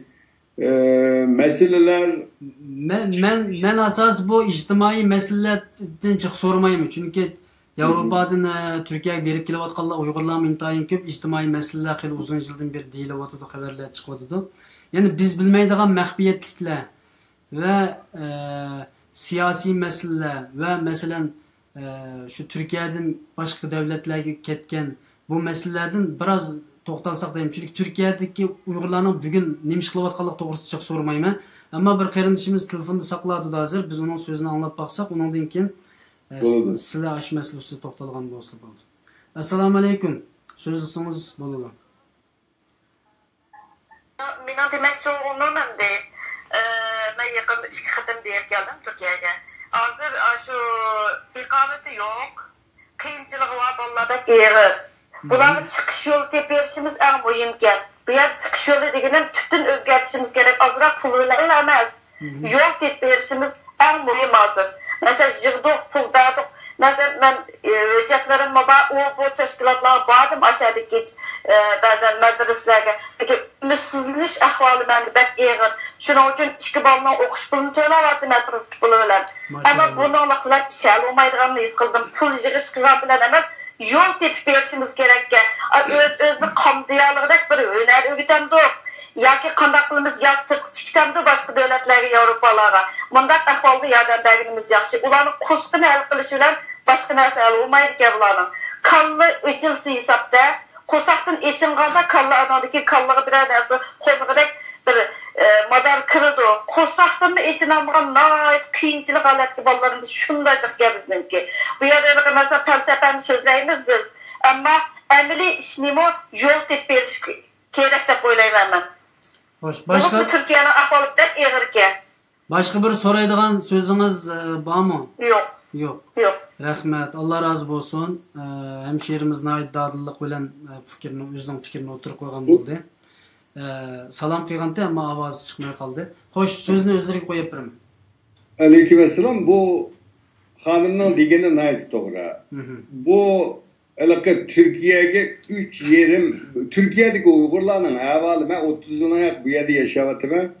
Uygurlar bunda kıyın ahvalda kıyıp bakmagan tarihte. Bu çünkü 2011'de Suriye vuruşu boğandan keyin hazır Türkiye'de devlet ilan kılgan 3 milyon 500 bin Suriyelik var. Bu Suriyelikten içinde doktor var, onun keyin injener var, okugan bir Suriyelik bu yerge geldi. Çok geldiğinde bütün hizmet yerleri de nayet az pulga işleydi bu okugan Suriyelikler. Onda oğandikin bu Uygurların hizmet tepiş ahvalı kıyırlaştı bir. İkincisi burun bunda Uygurlar gelse devlet derhal bir iktisadi ahvalını hal kılıp mektep kurulaştırıp bir Uygurlarga mesela Kayseri'deki Uygurlar kelgen vaxtida 64'te ulan şu otelde meymanxanada kütkenken tamaklarını verip öy selip bir mahallege öyge yerleştirip başında kılganken de o vaxtda da Türkiye en kembegal vaqt. Ama bugün Türkiye iqtisadi jihatdan güçlük ama derdi yaman ki bu 4 milyon Suriyeli kelgendikin Uygur meselesi yaman kıyın ahvalga çıkıp kaldı. Yani bu Uygurlarga köngül bölünmedi. Nurgun kıyınçılıklarını tarttı. Doktorxanada bala tuğup doktorxanadan çıkanmay bizge telefon kılıp ondan keyin biz Türk teşkilatlarını izlep aşadan pul yığışıp bu doktorxanadan pulunu verip çıkan yaman içidişlik hikayeler var. Bu Türkiye'de bu bulmaz tegişlik nasiydi. Çünkü bunu biz Uygurların sanında köpemez. Sizler 3-20 milyon Suriyelilerini bekvatisler bu Uygurlara bir haksız davalaş hakkının bozu birinla dep Türkiye hükümetine aşından imkalı jürüp haksız davalanış hakkını vermedi ama uzun müddetlik ikamette bir ikamet verdi. İkametini verse onun için bir yerde işleyeliydi o. Uzun ikameti bulmasa hazır bu Türkiye'de hemen eselik Avrupa'ga maslışımız, Avrupa Birliklerimizde hemiz kompüter sistemi kirketken boğandıkken bir çetellik eğer bu şey turduğun kinişkisi bulmasa hizmet kılanmaydı deydiğin kanun boğaçka hizmet kimi kiremeydi. O ikameti bulmasa mektapta mı okutkulu olmaydı. Onda boğandıkken hanımefendi digendek zaten Türkiye'de o Uygurların ahvalını köyse adam ümitsizliğinde memnun Kayseri'ye vardım nurgun yerlerge bir bu Uygurlar bilen görüşüklük hazır mı telefon kılıdı Ankara kes izleydi 9 bala anısı dadısı kesel ütülüp oltuğan yaman için işler biz Uygur oluş kütümüzden jüjügümüz ağrıydı bununla ama digendek bunun pulcuğu veriş yağ veriş un veriş çaremez bu bir mezgil buludu ama uzun vadede bulan okutup, hüner öğütüp, ne kılış lazım da bir yerde yaşayanlar Türklerin zabıtları da bir yerde işlep hizmet tapkallarına hılıba ama yanı nurgun köpenin ki hizmeti yok. Hizmet bulmagandikin balını okutanmaydı, nemkalanmaydı Türkiye'de sosyal paravallık, Avrupa'daki içtimai paravallık demesi mi? Yok yani. Hiç kanda bir devletin yerden bulmagaçka evvel eğer şuna bunu hem de biz bu her zaman mesela parlamento olsak, bu yere varsak, bir yere varsak muşu problemlerini devam hükümetki devatımız. Devatımız ki bu yetim ballarını elip devlet okusun, devlet okutup, üniversitelerde okutup, bulanığı bir hizmet kılıp, en Türkiye'nin bizge kılıp bireleydiğen bir işi muşu, biz silahını verip, bizni azat kılıp biranla, uruş ilan kılan demeyimiz, muş kegen, biçarı, musafir, Uygurlarga yardım kulağını uzutup, bulanı okutup, kelgüsü de Şarkı Türkistan davasıga yaramlık, Türkiye cemiyetiga yaramlık ve adam kılıp yetiştirsen bunu devlet kılalaydı. Başkadan kılanmaydı bunu. Bunun davatımız inşallah. Dünya Uygur Kurultayı'nın bu cihette bir projesi var mı? Türkiye'de Uygurlarını yöleydiğen Kurultayı'nınki. Bir projesi var mı? Planı var mı? Kurultayının digine hem de biz mavi reisimiz Erkin Ekrem hazırmış o Türkiye'den. Ben baş katip, ben Türkiye'den katip. Onda o kaldaki Dünya Uygur Kurultayı'nın digine hem de muşulağı yardım kılsak hükümet böyle sözleşsenler biz Türkiye'nin baş ministri o bu kegende Avrupa'da üye bir yerde mi biz mi bunu hem yezip dokulat halinde hem ağzaki bulağı devatımız sile muşu bulupmuş yetim ballar meselesi hazır en tüzel kılış tegişlik meselelerden biri. Yani biz tizimledik Kayseri'de biz bağa vaktida 84 yetim balı vardı.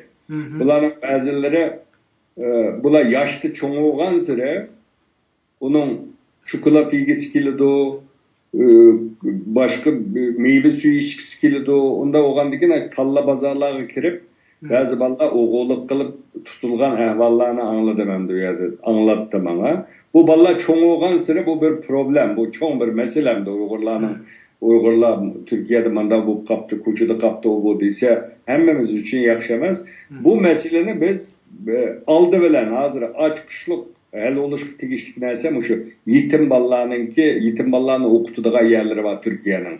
Suriye'nin kegen dadılları, anıları oruçta ölgenler o ballarını Türkiye'deki şu anı dadısı ülep gitken ballarını elip okutuduğu devletten çocuk esirgeme kurumu deydiğin bir idaresi var. Şu yerde okutudu. Ayşe'de okusa bu ballarını burun vakit diken Uygurlarını 30-40 yıllarda kegen bazı Uygurlarını Ayşe'de mektaplarda yatkızıp okutup keyin okup diye kılga Uygurlar battı. Şunu Dünya Uygur Kurultayı'nda aldı bilenmiş yetim ballarını el kılsak da biz erkin bilen bazı yerler bilen görüşüp digendek bu yol menvatımız inşallah ola yani. Allah asan qilsin inşallah amaliy muvaffaqiyatli xizmatlarni qilishni nasib qilsin. Bu qitim menda Belgiyadagi bu yig'in qatnashuvchilariga, masalan, men yoki tashkilot rahbarlariga shu Yevropa, Amerikadagi Uyg'urlarninki Turkiyadagi yetim bolalarni Yevropa, Amerikada o'qitish projesini planini inshaalloh o'tirib qo'yishni biz jamiyat nomidan o'ylashyapmiz. Uyg'ur qarindoshlik jamiyat nomidan inshaalloh kelgusi zamonlarda cho'qim bir yaxshi ishlar bo'ldiganiga ko'zimiz yetadi inshaalloh. Ammo yana xalq buningda bu ekran orqali shuni deymiz aziz qarindoshlar. Xalqimiz yana biz biroz jonliq bo'lishimiz kerak, jasoratli bo'lishimiz kerak, aktiv bo'lishimiz kerak, bir-birimizni qo'llashimiz kerak deymiz. Yani men bir qiyinchilik duch kelsam, diniy nuqtadan aytganda darhol shu kuni atigini telefonni qo'limga olaman yoki ko'chaga chiqaman yo masjidga boraman. Bir qarindishimninki hojatini ravo qilsam, cho'qim mening hojatim ravo bo'lib ketadi degan bir aqida, iymon bilan, ya'ni Allohninki va payg'ambarimizningki agar bir kishi bir insonning hojatidan chiqsa, Alloh uning hojatidan chiqadi deb hadis va payg'ambarimizningki. Yani intansurullah yansurkum ve yusabbit aqdamakum ayetimi ba sizler Allah'ın dinine yardım bersanlar dese, yani Allah'ın dinine musulmonlar insanlar şu anda yani hayat, yani bir yardımını bersek çokum bizning qiyinchiligimiz oson bo'lib ketadi deb bir yordam berishga tirishimi. Ama qarindoshlardan biz bugungacha shu studiyo qurilib davomli davatimiz bir nima konopkisini, emberleş konopkisini besib qo'yinglar yoki bir emberlab musobatimizni bir kimga uvatib beringlar. Bir tal konopkini besishdimi biz yordam olamayotgan nurg'un qarindoshlar bor. Masalan, mening nimamda 5000 kishi bo'lsa, 5000 kishidan taxminan hozirgacha 200 kishi shu emberleş konopkisini bosadi, 9800 kishi buni bosmaydi. Men ko'rib turibman deydi. Endi biz nima uchun mana bu shundoq bir-birimizni qo'llamay bir tal konopkisini besishda besishqimi jur'at qilmaydigan holat kelib qoldik. Buni Alloh xohlasa boshqa bir masala degan deyishimiz. Xo'sh, Turkiyaga kelgan Uyg'urlarningki maxfiy masalan deyli, Suriyaga ketish masalalari va yoki oshkor bo'lsin, mayli boshqa faoliyatlarni qildigan ishlar chiqdi. Bu to'g'risida to'xtalganlar bormi? Kitaplarda to'xtaldimi bu to'g'risida? Bu kitap doğrusunda Suriye meselesiga to'xtalmadik çünkü nihayet mücmel haberler var. U yerdeki son sıfır hemmisi bazı 20 ming, 10 ming, 4 ming, 5 ming her xil nimeler var. Bu biraz aşamdan berip kelgen, ondan keyin aşlarını tushunadigan bundan narsalar bir mezgil, yani bir materyal toplab bunu bir tarixga yazıp kaldırış lazım.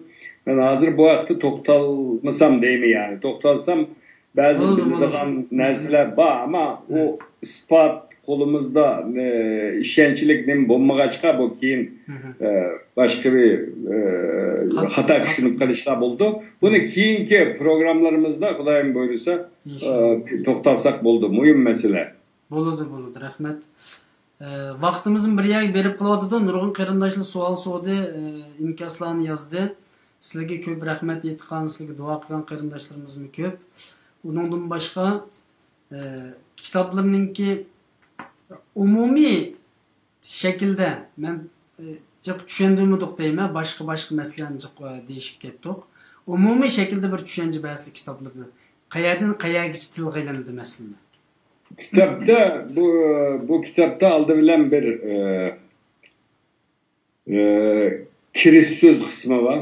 Kiriş söz kısmı da Xitayninki 1949 yıldan bugüngacha Uyg'urlarga elib berayotgan bu besim siyosati, assimilyatsiya siyosati qanday davomlashdi? Bunun neticesinde Uyg'urlarning bu ko'ch qanday paydo bo'ldi? Xitoyning bu besim siyosati tufaylidan ko'chdimi Uyg'urlar yoki boshqa davlatlarda yaxshi yashash, bayashat turmush ko'chirish uchun ko'chdimi? Uyg'urlar nima uchun ko'chdi deganni qisqacha Xitoyning siyosati bilan birleştirip anlatgandan keyin men 11 kişi bilen, yani bu Malezya, Tayland arkalık bir ko'chib kelish jarayonida yolda ayılı yengigen balları ölüp gitken, şu yerde turmalarda yetip 80 adamını bir turmaga bir yege solagan vaxtıda aj ballar kisel olup adamның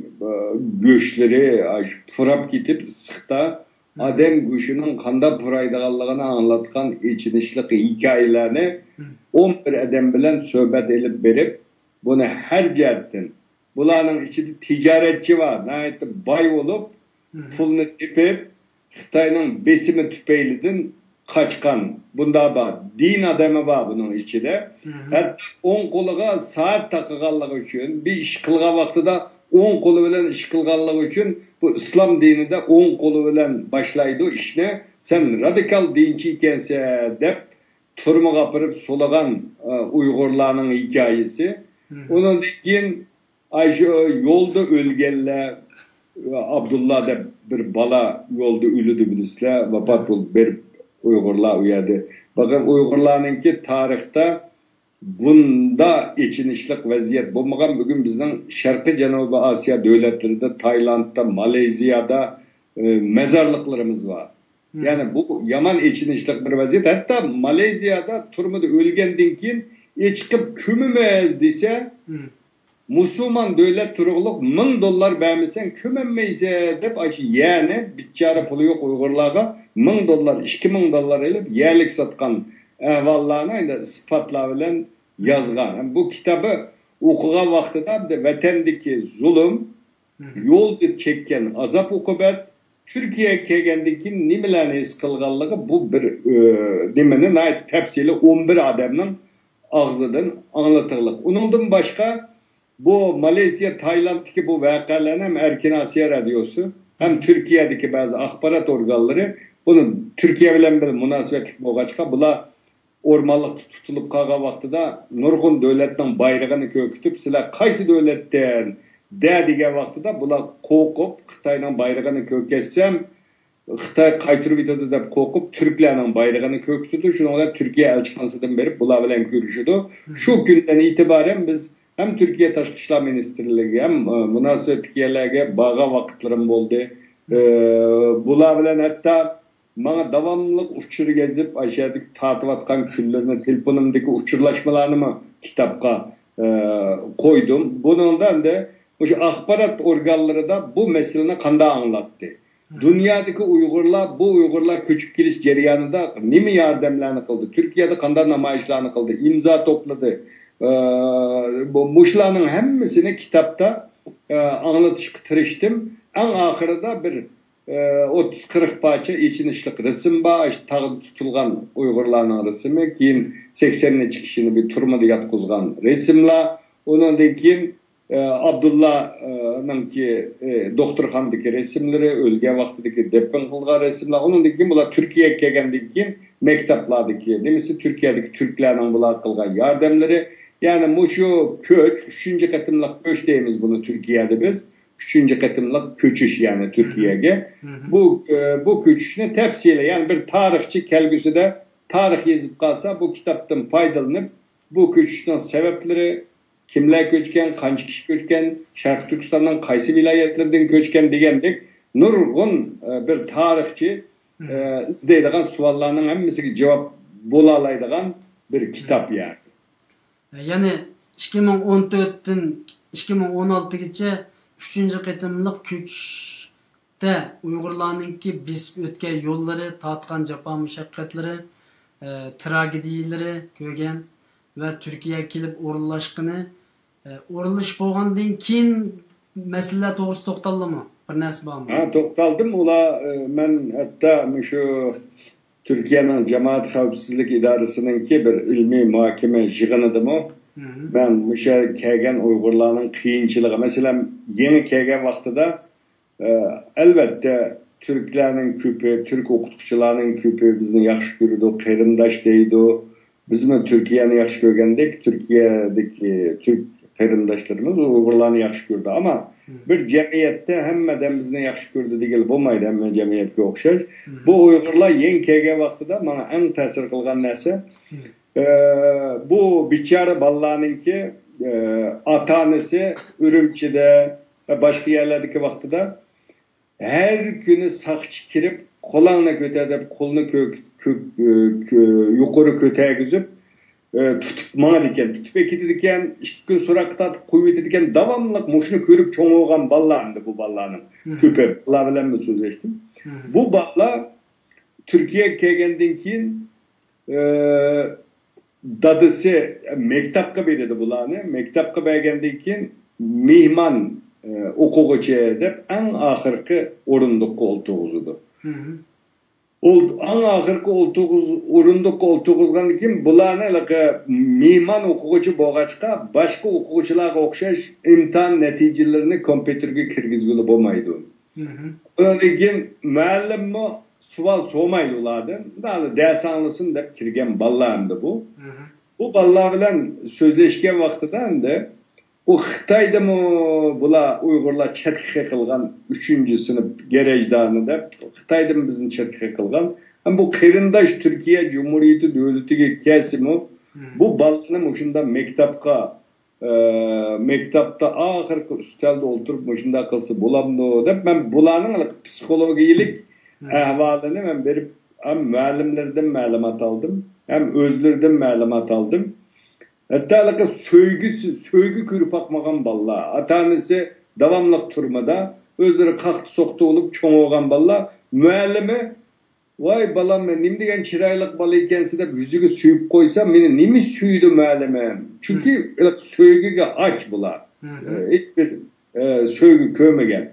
Bu ballarının meselelerinin hemmisini ben teşrif edip makale kılıp şu Cemaat Xavfsizliğinin idarəsinden ki jığınıda ben bunu oturup koygan. Oturup koygandan keyin bular hemmisine ait təsirlendi. Dedi ya bu Uygurlar muşunda terindişimizde 3 milyon biz Araplarga yardım kılıvatımız bunu kanda bolmaydı dep kim bu ballarını miman nime emes normal ikametini elip ikamet heli olgandan keyin hazır köpe mektaplar uğurlaştı ama hazırgıçı bu mesele devam kılmadı. Ötkende ben bu mesele elup oldu dep oylagandım. Çünkü Türkiye ayında kanun çıkargan Uygurlarga uzun müddetli ikamet verimiz balları mektapka kanunu kiraleydi odur.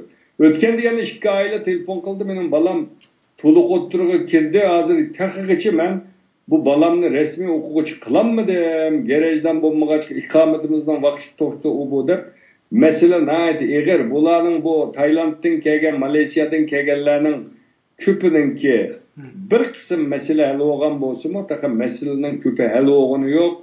Bunu qanday qilsak hal qila olamiz? Yani bu mening g'ururimga tegib bu gapmi?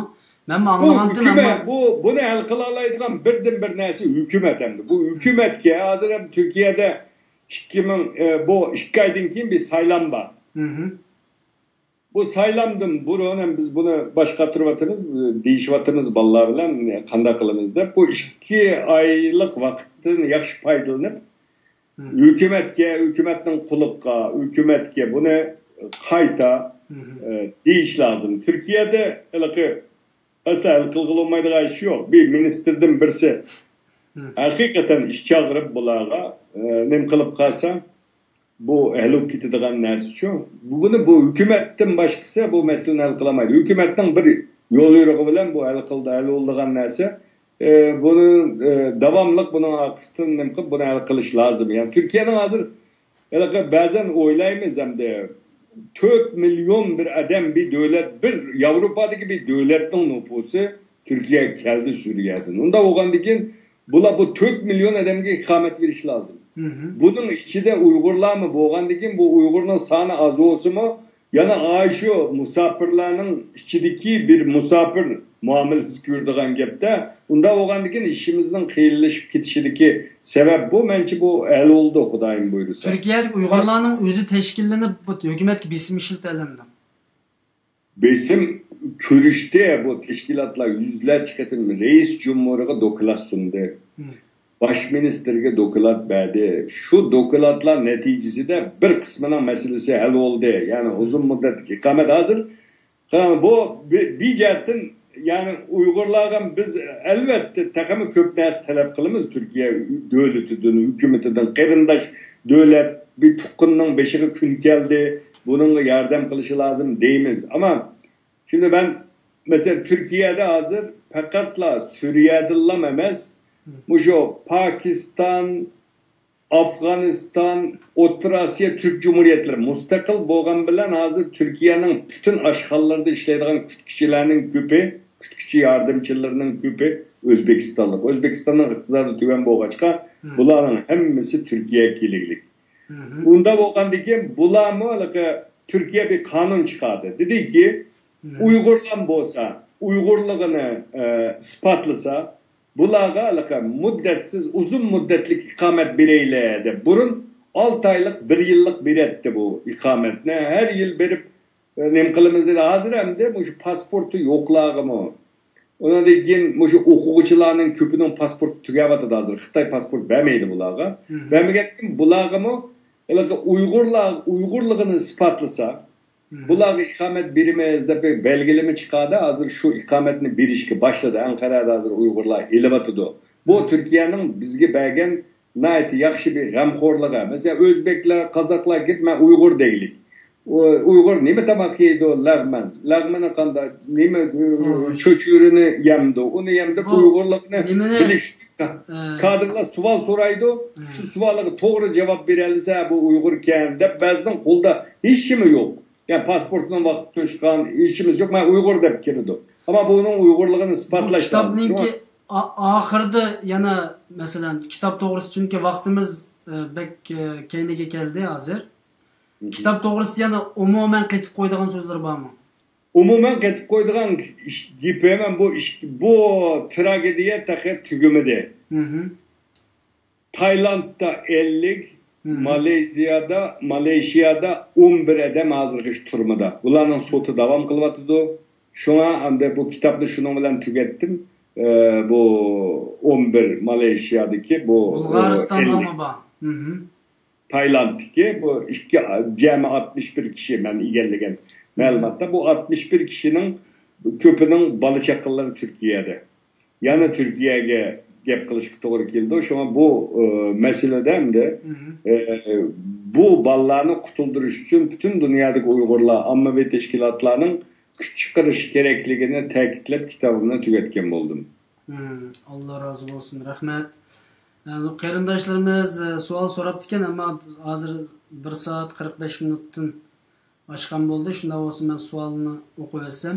Türkiye'deki Birleşmiş Milletler tizimli Avrupa, Amerika, Kanada, Avustralya qatorliq davlatlar ko'chib ketgili bo'lamdi qarindoshlar deb bu savolni so'ragan bo'libdi qarindoshimiz. Ammo biz aytdim ko'chish masalasi to'g'risida bir qarindoshimiz bilan, hamshirimiz bilan suhbat qilmoqchimiz. Ham bu to'g'risida deyishimiz, ham shaxsan men muayat Alloh xolisa Gollandiya ko'chish jarayoni va ko'chishdan ishkilik to'g'risida biroz to'xtalman. Bu savolni Ma meselegi ben 1 minutlam sual cevap verip koyayım. Çünkü ben bu Birleşken Devletleri'ninki işhanesi Ankara'da. Hoş. Bu burun çık balla beni bülüdü müşahede panalık tilip Birleşken Devletler'de nimi ketken. Avrupa devletleri, Kanada, devletler ketken Uygurlar var Ankara'dan. Ama 2011 yıldan keyin bu Uygurlarınki Birleşken Devletler Teşkilatı'na iltimas kılıp ketişi ve kıyılışıp ketdi. Hazır nurgun balla mayaga kelip 10 gün içinde Birleşken Devletler Teşkilatı'na iltimas kılsa bularını Ankara Türkiye'nin her bir vilayetiga bölüdü. Bölgendeki üyede sakçı idaresi verip hepsi bir kol koyup aşağı kütüdü. Hazır 6-7 yılına kütüp atkan ballava takı bir kubul kıldıgan devlet çıkmadı. Bu Suriye uruşudan keyin bu biraz kıyılışıp ketdi. Her xil gepler takılıp jürüydü. Bana bazı etekiydi diken ögüne gidip bulanın hemmesi yağan. Yani bunun nayet yakşı oylaşıp iltimas kılışı lazım Uygurlar.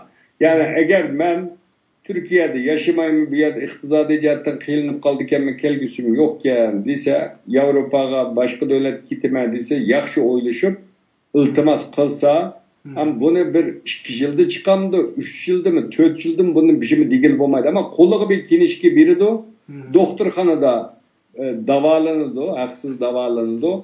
Turmuş pulu bir punkuluğu vermeydi. Bir Türkiye'nin bir vilayetiga bölüdü. İstanbul, Ankara'ya bölmeydi çoğun şehirlerge. Bunu nayet yakşı oylaşıp, hesap kitabını kılıp, iltimas kılsa boludu yani. Bunu eğer iltimas kılışına halıqalla Ankara'da benim telefonumunu tepip bana telefon kılsın, yakşı mesleğetleşip onun dinkin karar versin.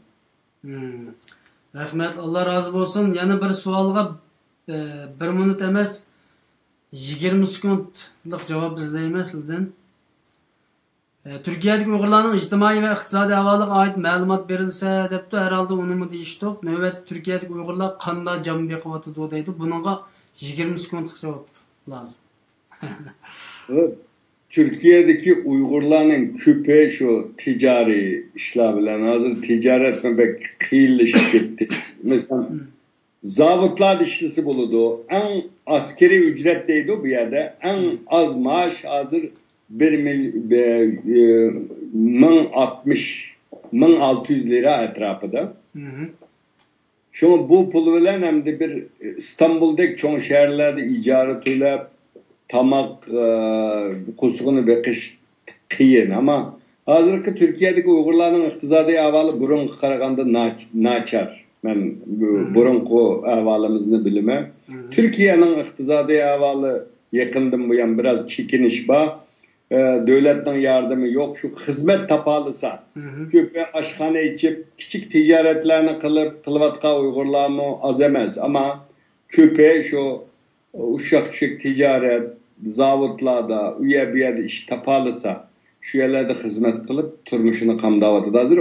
Bir de bakmıçılık kılvatka Uygurlar var. Kelgüç şu Malezya, Tayland'ın kege Uygurlar köp kegendinkin hazır Uygurlar şu koy vekip onu satıdığan bu işe kirişti. Bunun da kılı yakşı gitvatıdı da boylayma. Ben izlegen o boğla kılı işlerimiz yakşı aka iş küz koyun ba, üz koyun ba dep şularını setip bir ilgilik kitlevatıdı. Koy bir kış terakki kılvatan mı Türkiye'de? Terakki kılvatıdı. Uygurların küp hazır şunu kılvetipti. Şunun da kılı pulba deydemdi. Türkiye çoğun İstanbul'un nüfusu 16 milyon. İstanbul'un Çetrek rayonu da koy vekip ekirip İstanbul'da ayda satsa kılıp payda kalıdı deydemdim ha. İgelligen malumatı karaganda. Allah razı olsun. Rahmet. Ondan keyin qarindoshlarimiz yana boshqa savollarni so'rabdi ekan, uni keyinga gap qo'ysak deyman, chunki sizning vaqtlarni bir yerga berib qoldi. Xo'sh, bu televiziya to'g'riliq gap qilgandik abay biz bir Uyg'urlarning chet elda assimilyatsiya bo'lib ketmasligi uchun televiziyaning qurilishini ayt muhim degan. Biz Uyg'ur qarindoshlik studiyasi televiziyaga tayyorlik yana taraqqiy qilish uchun tirishyapmiz inshaalloh. Bunun neticesini Allah'tan başka da mazırçı bilmeydi o. Çünkü bu bir addi bir meslemez. Qarindoshlarimiz qancha pul ketdi, qanchalik televizorga qanchalik ketdi bu debdi. Turkiyada televizor qurish uchun qanchalik pul ketdi va qurg'ul bo'lamdi degan savolga yana bir qisqa javob izlayman. Agar bilsizlar. Yo Türkiye'de aslında menimki nimem televizyon kuruştum burun bir bütün Türkiye'ye anlatış bir dağım bir radyo kuruş lazım. O radyonunki nimesi ben onu öz vaxtıda okuşkan onunla cık pul ketmeydiken devletin ruhsatla alırsa hem Türkçe hem Uygurça anlatış bir dağın aldı bilen bir radyo. Onundaki radyonun televizyon nemkası buldu. Bu televizyonculukta bek pul ketdiğin neysemdi. Bununla reklam eliş lazım. Yakşı bir grup yetişken adam buluşu lazım.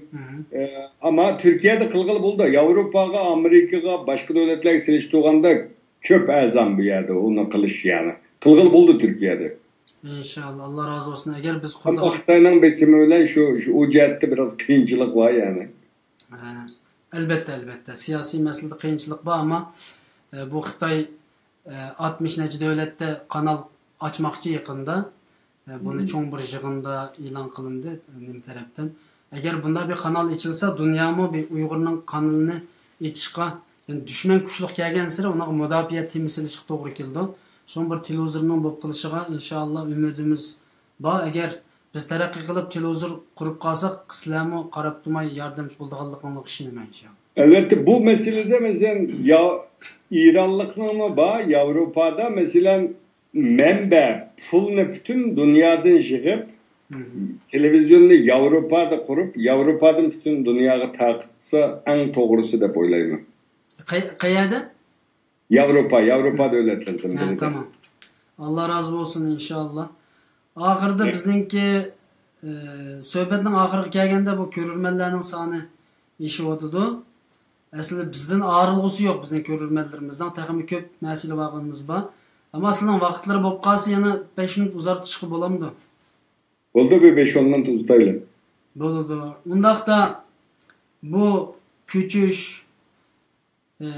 sizning söhbetlariga qaragan vaqtida men shuni his qildimki, asosan shu Uyg'ur davlati yiqilib üç tarafga ko'chgandan beri biz va keyin bu yaqin 100 yilda 3 qitimliq ko'chgandan beri asosiyatdan biz siyosiy zulm boshqa davlatlarning boshqa kuchlarniki bizga zulm qilish bilan ko'chatdik. Jug'urib yetsak, bu qitimliq 2014-2016 ko'chishmi yanalam Xitoyninki zulmi tarafidan ko'chatdik.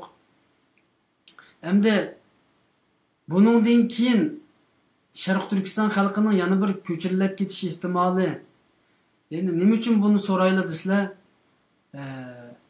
Albatta nurg'un qarindoshlar buni faqat his qilolmagan Xitoyning bunda chegarini ichirib taraf-tarafdan 8-10 ming odamninki chegaradan chiqish masalasida buningdan keyin mashina bir ehtimollik va shu Uyg'urlarning Yevropaga ko'chish masalasida bir to'xtalib baqsizlar.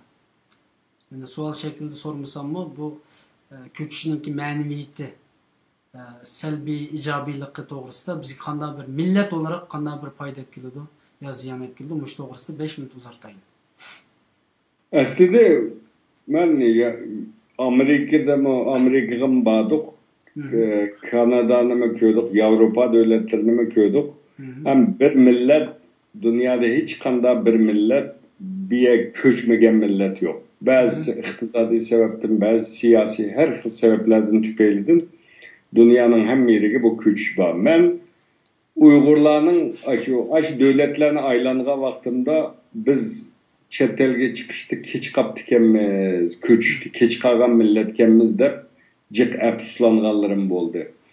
Agar shu işte 1800'lerde, 1900'lerde bir köp sanda Uygur Avrupaga, Amerikaga, Kanadaga ketip igilik tiklegan bo'lsa, bugun bunda siyasi besimden tüpeyli biz chet elga qochgan bo'lsak, işimiz hem siyasi cihettin hem iqtisadi cihettin, jiq cihettin işimiz uğuşluk bo'lgan bo'ladi-ku. Biz chet elga chiqishni kech qolgan. Bugun dunyoda hammamiz kundilik bir turmushningki ko'yida endi. Balki iqtisodiy jihatdan qad ko'targan korxonachilar, cho'ng tijorat xo'jayinlar yo'q. Hemen dunyoda nayta az. Shunga bu ko'chishning albatta o'z vatanda yashaganga o'zlimiga yetmaydi, ama dunyoga biz ko'chishni kech qaptikanmiz deydigan bir nimam bor meningki.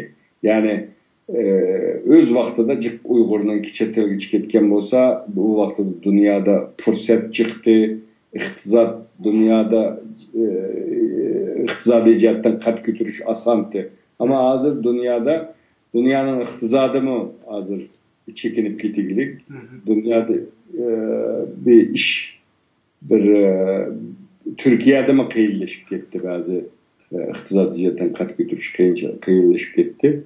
Şunu bu jihatda biz kech qolibmiz. Yana birisi Uyg'urlarni boshqa millatga selishtirgan vaqtida biz ko'p ko'chmagan millatchu.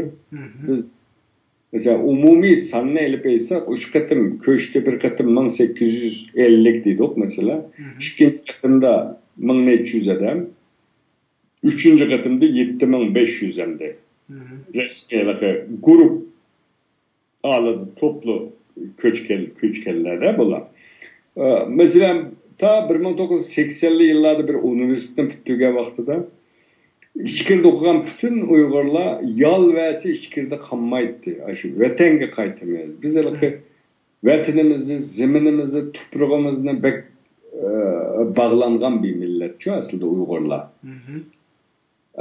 Nima qilmaydik? Başka yerlerde işte Beijing'de kalıp işle üniversite ma'lum bo'lsa desem unumay şu vatanim ketimi, yurtimga ketimi deb şu vatanga qaytib ishlashni o'z tuprog'iga, ziminiga bog'liq bir millatdi. Ama bugün Xitoylar Uygurlarning bu alayidligini bilgechki, agar bir millatni tilini yo'q qilmoqchi bo'lsa, uni taqib etish lozim-ku. Masalan, tilda til qanday bo'lganda saqlanib qoldi degan vaqtida biri zich o'ltiraqlashgan bo'lishi lozim deydi.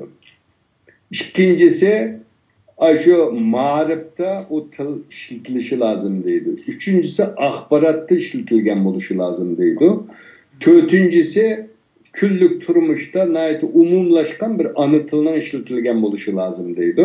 Bunda bo'lgandan keyin Xitoy şimdi şu zishlikni yo'q qilish uchun hozir ba'zi kuch xabarlari var. Yani Xotandan, Janubdan mesela 500 ming Uyg'urni apirib İşkiri rayonda bir bölgeye, bir rayonga yerleştirip u yerda asimile qilish ish planı. Bunda Xitoyning bu kuch xabarlari keyin sap rast bo'lib chiqadi.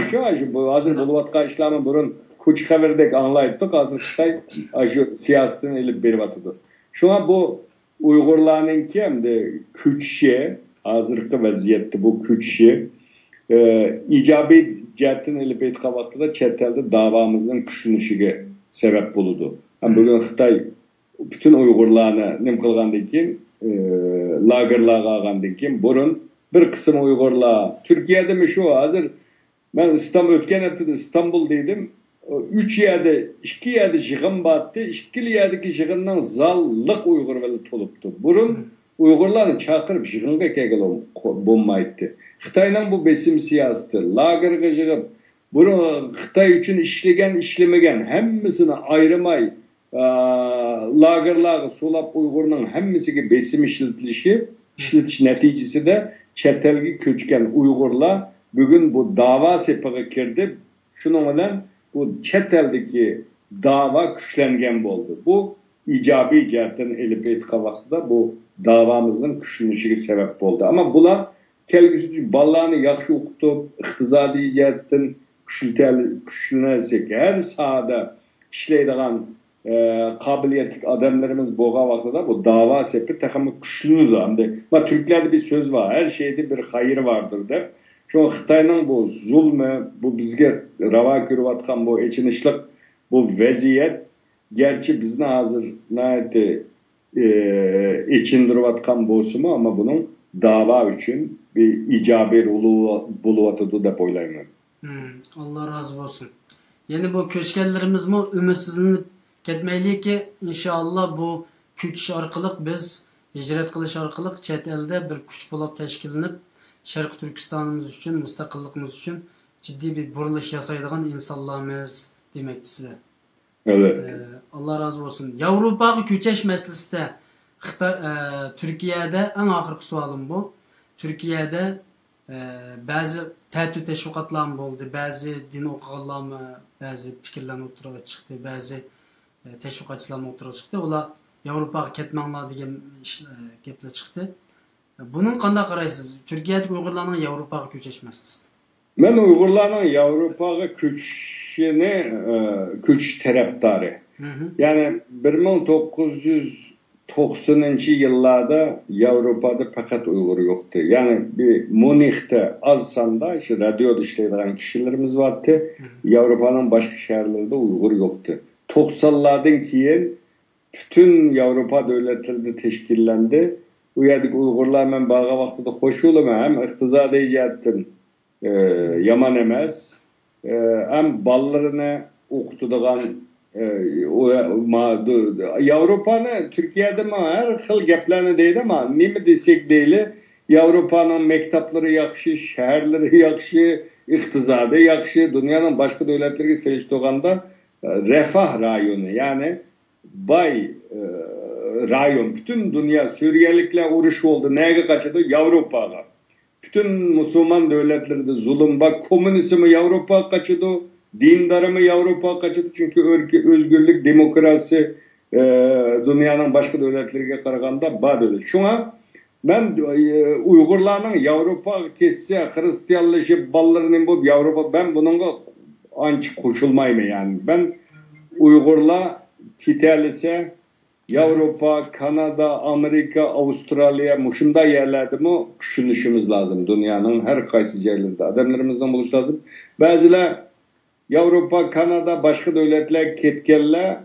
Şimdi Türkiye'ye bağırsak, balımız Müslüman yetiştirsek, balımızı Müslüman kılıp yetiştirsek, kırındaş devlet oğandikinde bu şey geldi. Bu neydi? Yakşı. Ama Türkler bir balamını Kanada'ya kapırıp okutsam, Avrupa'da okutsam, yakşı mektaplarda okutsam, o tıllarını ögense de Türkler bu koyda bizimkiler ayadım mıyan kelime deydi o. Ama bu mençe tazı doğru neyse emez. Eğer dinimni yakşı yaşayma, yakşı bir Müslüman bulma, yakşı bir Uygur bulup ballarımını yetiştiremediyse dünyanın her kanday yerde yetiştirgili buldu. Avrupa'da mı başka yerlerde o muhit bağ dep oylayma yani. Türkler 4 milyon Türk var yani yüzlerce cami hem dini ibadetlerini ya da urulluğulu buludu. Yani bir ben Avrupa'ya Uygurlar kitelese aşağıya berip iqtisadi cihet kat kütesi yakşı dep oylayma. Allah razı olsun. Programımız asas cihetten ayaklaştı aziz qarindoshlar. Yani ayette biz inşallah iki hemşehrimiz bilen hem sohbetli bolumuz. Birisi vatanımız Şarkı Türkistan'da Xitay tarafından tutulup yol dışı şehit kılıp bitilgen yani itip bitilgen bir hemşehrimiz. Yani birisi olsa Xitay saqçıları bilen yoki Xitayda işleyotgan münafık Uygur saqçılar bilen naq meydanda telefonda görüşüp ularninki baskı yani zulümlerini telefonga elib algan bir hemşehrimiz bilen naq meydanda sizler bilen hem sohbette birlikte hem sohbet elib barımız. İnşallah erteki programını kaçırmanglar 9 bilen 9:20 etrafında İstanbul vakti. Biz programımızı başlayımız inşallah. Bizden bu sohbetimizdeki bugün bu adam sani intayin köp. İnşallah köpleyen qarindoshlarımız canlıq şekilde oturup sohbetimiz qatnaştı. Erkin Ahmet efendim. Sizge köp rahmet etime. En ahırı bizden bu körürmenlerimizge, qarindoshlarımızga yani bir qatim ikiranga chiqib boğuş arlıqda deydigan sözler var.